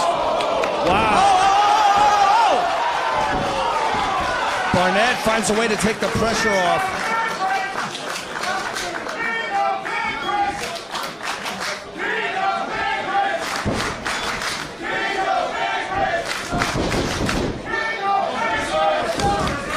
Wow, so fluid. 250 pounds. Just floating over like that. You got to be kidding me. Moving like a flash of lightning. I had an opportunity to sit in on Barnett's training seminar that he did last night, and just seeing how quickly he can move in practice, and it only heightens how fast he is when it really counts. Yeah. Whatever the capacity is, whatever fire code allows, that's how many wrestlers should have been here learning under Josh Barnett last night. Minoru trying to get some feeling back into his hands. Oh, what a showman! Nothing scarier than a dude that can kick your ass and talk shit. That evil smile of Suzuki, too, it's got to send chills down the spine of Josh Barnett. 5 minutes have elapsed in the time limit. 15 minutes remain. Wow. You get in your opponent's head, they don't stand a chance. End of story. Absolutely, yeah. They don't pay rent and you don't stand a chance. The perils of having people live inside your head rent-free. Let's get the left leg. Oh, wait a minute. Suzuki's struggling here. Suzuki, though. Oh, God. Barnett's in a lot of trouble. That might get that out of the ring. Oh, no.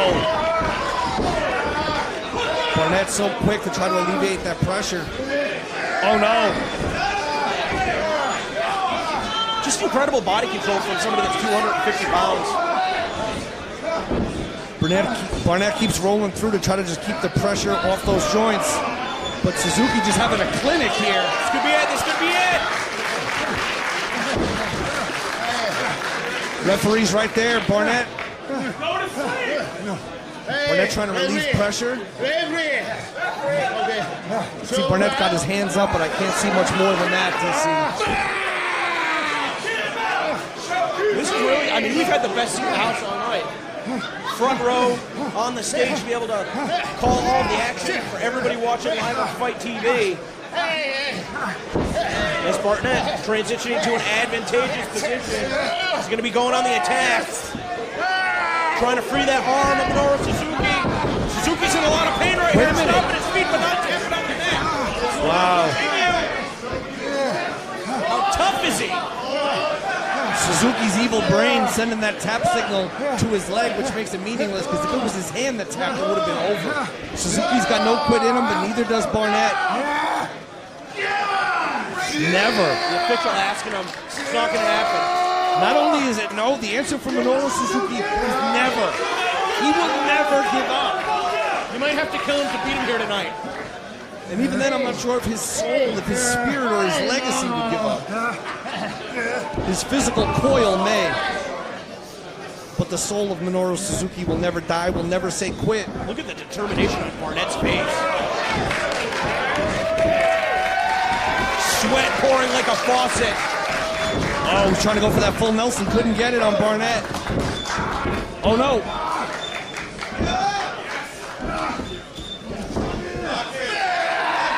Suzuki yet again in control of the War Master, Josh Barnett.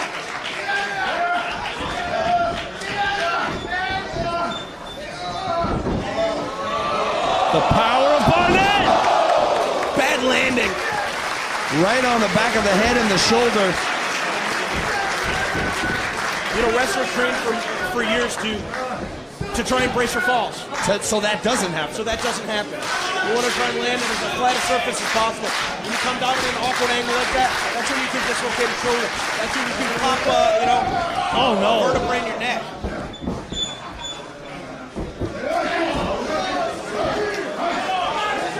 Right in front of us right here. Not able to land a clean strike. Changing up the strategy once again. These two competitors so evenly matched. Talk about a dream fight. Oh my God. Wait a second. Suzuki. Cinching it in. Could this be it for the War Master, Josh Barnett? It's just a matter of time. Barnett's going to get out of here. He's going to go home and lose it.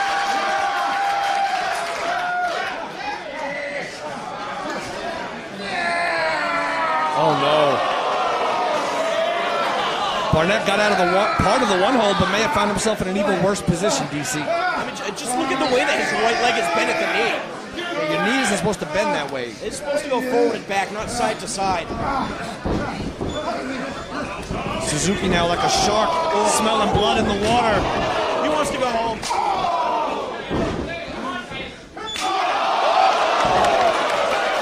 That case, Barnett still with us? Minoru Suzuki could be in the closing moments of this match. Barnett just trying to shake it off.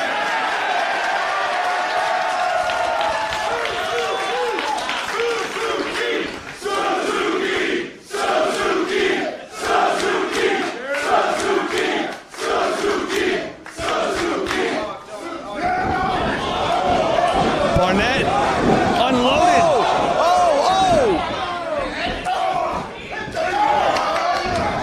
Suzuki's so gifted as a striker as well. We focus so much on his submissions. Oh no! Brained him right there. Repeated shots to the head by Barnett. Just grabbed him by the head and threw him over. Held on too and then rolled through. Minoru still indicating he will not give up, and of course there are no pins here. This is Bloodsport, Josh Barnett's namesake event.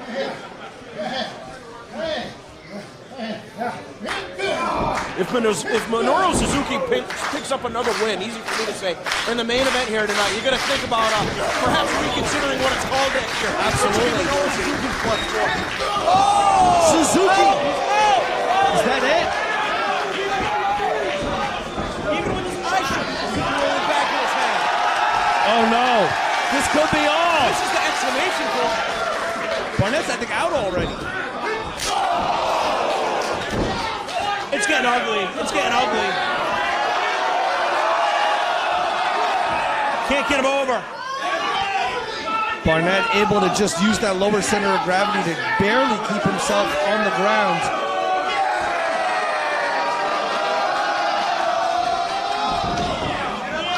I think the key right here is Barnett's the position of his left arm. Well, that was a close call. Wow. Oh, now just trying to kick him in the back of the head, stomp on his face. Came very close to being pile drive there, and just seconds later, Barnett back in control. Wait a second, Barnett. Oh, and there you see the face getting mushed in the back of the wrist. How can he even breathe like that? Could this be it?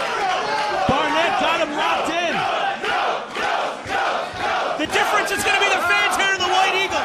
They want to see a Suzuki win here tonight at Bloodsport. They want to see Suzuki go all the way, but he may be going all the way unconscious here in a second.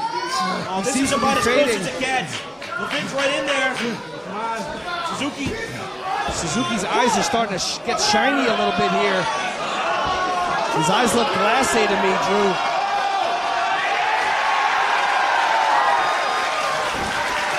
I can't believe it.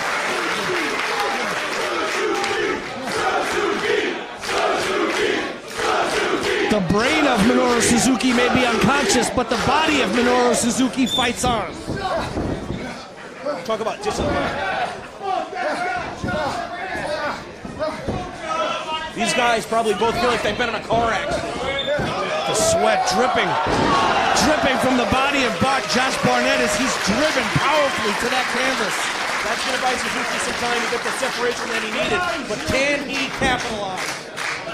Suzuki heading outside the ring. Maybe he didn't know where he is. The official checking on him, that would be a shame to see it called at this moment. Absolutely. But it wouldn't be surprising. Literally anything can happen here. Keeping Barnett in the ring, but Barnett's going to be frustrated because he knows that if Suzuki is able to continue, I mean, this is valuable time being spent recovering. Absolutely. But on the flip side, Barnett seems to be using this time as well to recover. Barnett. You want to see a decisive winner. Suzuki trying to get a chair. Thankfully, the management here at Game Changer thought well enough in advance to zip tie those chairs together to prevent them from being used in an unsanctioned fashion in this competition today.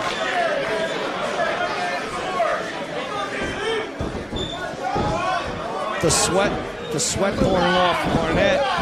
I'm not sure if Minoru was playing a little bit of possum there. It doesn't look like it. He kicks to the inside of the thigh. That wasn't possum, that was desperation. Oh, wait a second. What the hell? He just took a kick at the referee. Yeah, I don't think he connected though. Minoru Suzuki, one of the most intimidating people in the world, not just in fighting, just in the world, period. Referees totally lost control of this. We're not allowed to have these guys. Fuck. That's it, it's over. It's over, but there's nobody to call for the bell. Unreal. Uh-oh, Barnett is pissed. As he should be. This is now the main event, more than controversy. Josh Barnett and Suzuki fighting outside the ring here. Photographers scrambling for position. I mean, as far as I'm concerned, this match is 15 over. minutes have elapsed in the time. There's nobody to call it. 5 minutes remaining.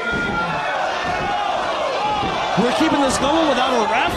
We saw Bryce Remsburg reverse the decision in the opening contest when Phil Baroni went after him. That was the right move to make. If Chris Levin comes conscious, I think he's going to call this one. I'm sorry. Referee may be letting discretion be the better part of valor here for the main event and giving it a little bit of leeway. I'm not sure. We won't know until he regains consciousness. But in the meantime, when you get hit by Minoru Suzuki, you're going to be out for more than 5 minutes. I'm just going to the duration of this one. Crowd, like you said, very much behind Suzuki. Barnett, so much power and size, and using it all there to just get Suzuki back down to the canvas. So, I mean, what's the deal? Are we going to get another official out here or what? Here we see the doctor coming to ringside. Chris Levin favors the back of his head. Got a medic checking on the ref, but no one's checking on Suzuki here. The medic calling in the back.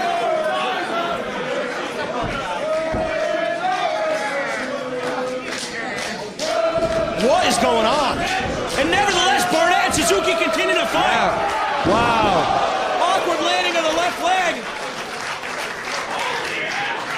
Beautiful release suplex there by Barnett.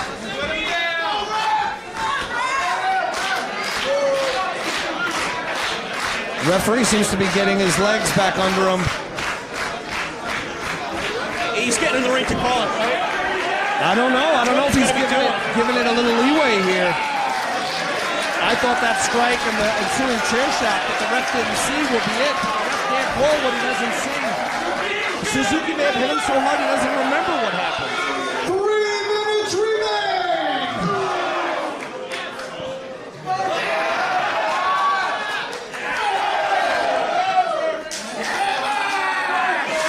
Two titans of the fight game. No quit in either one of them.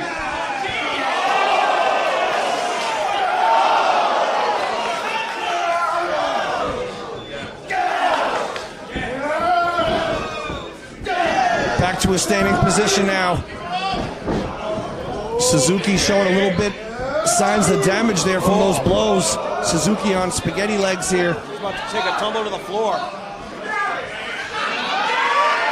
Minoru Suzuki You saw it, Drew, the look on his face.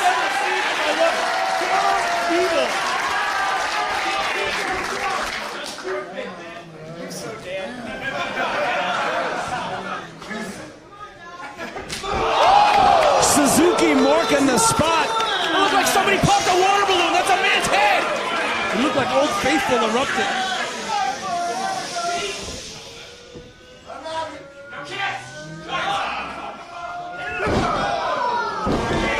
Barnett again with that strike.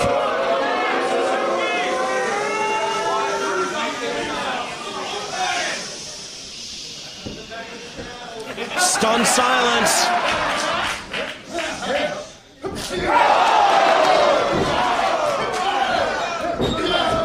And now these behemoths are trading blows quite evenly once again. Barnett's going to put more mustard behind it if he wants to match Suzuki.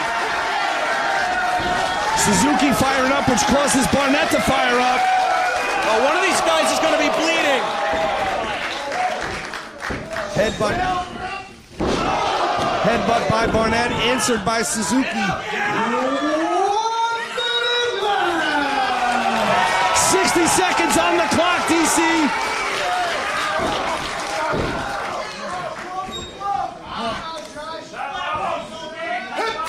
Oh, blocked it. The instincts out of Barnett. Timing and instincts can be everything. Didn't get his hand up for that one.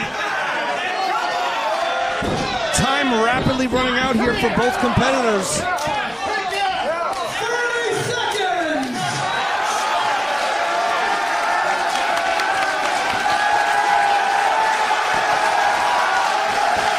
This is Bloodsport! Barnett and Suzuki! Everyone is on their feet! 9, 8, 7, 6, 5, 4, 3, 2, 1.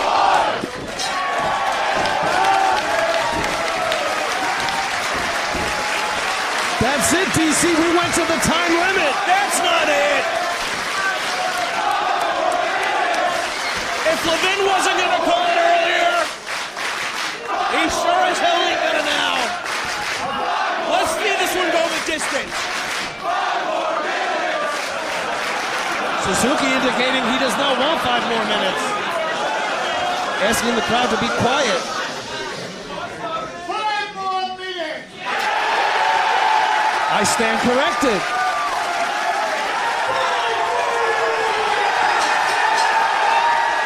Holy shit. You'd never see this in an athletic commission state.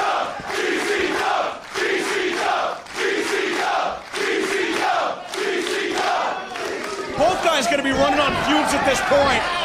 Absolutely. They put it all on the line. All the gas that was in the tank got used up in that explosive 60-second finale.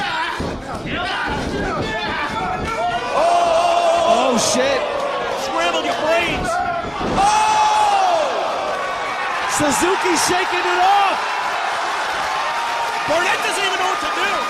He thought that was the kill shot. Barnett not done yet. Instead lands with a German suplex. Who can stop Minoru Suzuki? Today, Red Eagle, Big Team Wrestling, Bloodsport, nobody.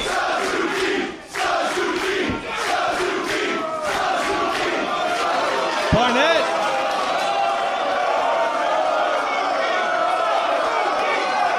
Suzuki in trouble here.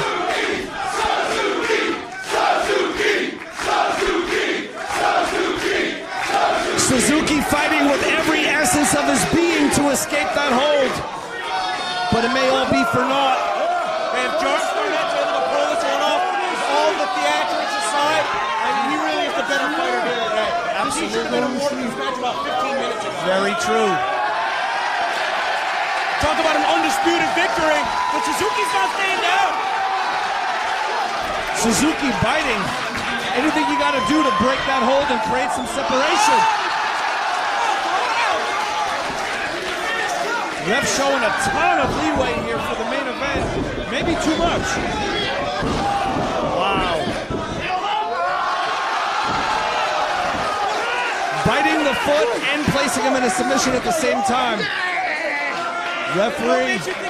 Barnett's going to let go of the hold now. Yeah, he has no reason to. The referee's already shown us. Correct. He's already demonstrated that you can strike him, you can disrespect him.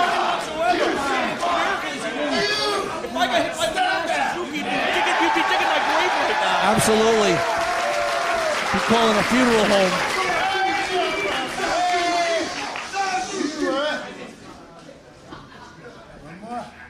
I am a man.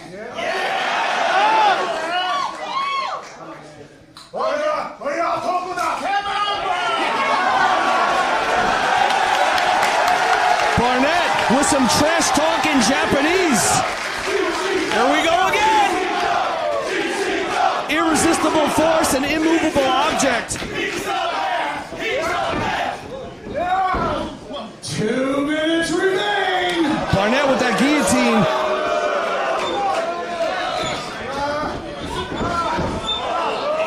Oh no. Now that's a pro wrestling hold through and through. Suzuki has it locked. There you go.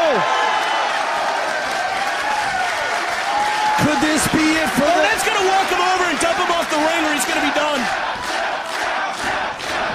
Oh no. Barnett was able to, oh no. Barnett in a lot of trouble. Now, there's supposed to be no small joint manipulation. That's a bit of a gray area as far as I'm concerned. Oh, that's it. That's it. Barnett's going to give it up.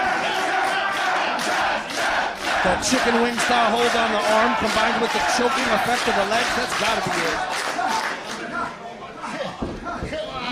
Barnett finds a way out. 1 minute left in overtime.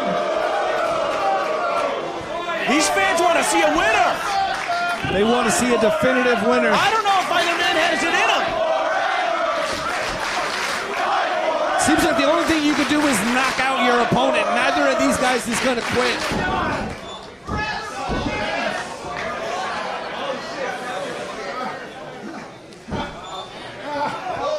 Both men jockeying for position here. Suzuki comes up with 30 it. seconds.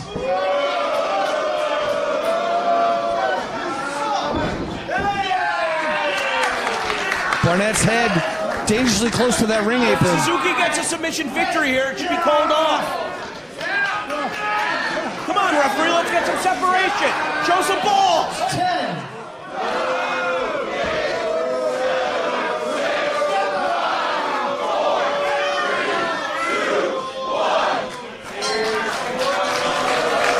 Get rid of the time limit.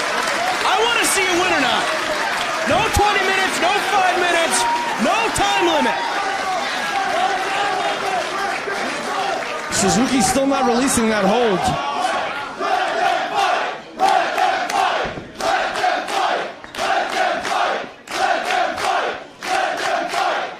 And now what's going to happen? A situation like this, obviously, it's up to the discretion of the competitors. 100%, they did the full time limit. They did the additional 5 minutes of overtime.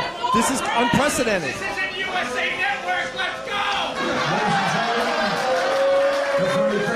Has just informed me this is a time limit draw.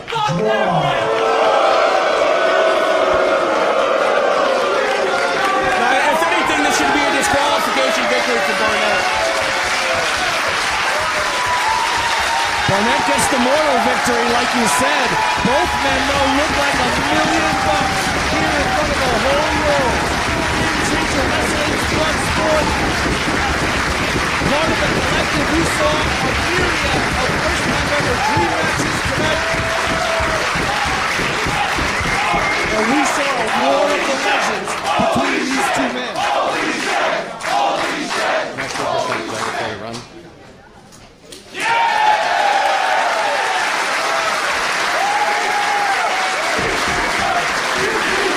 Before we sign off here, thank you everybody watching on Fight TV. Up on Twitter, hashtag the collective hashtag. Once more, let us know who you think the fight of the night was.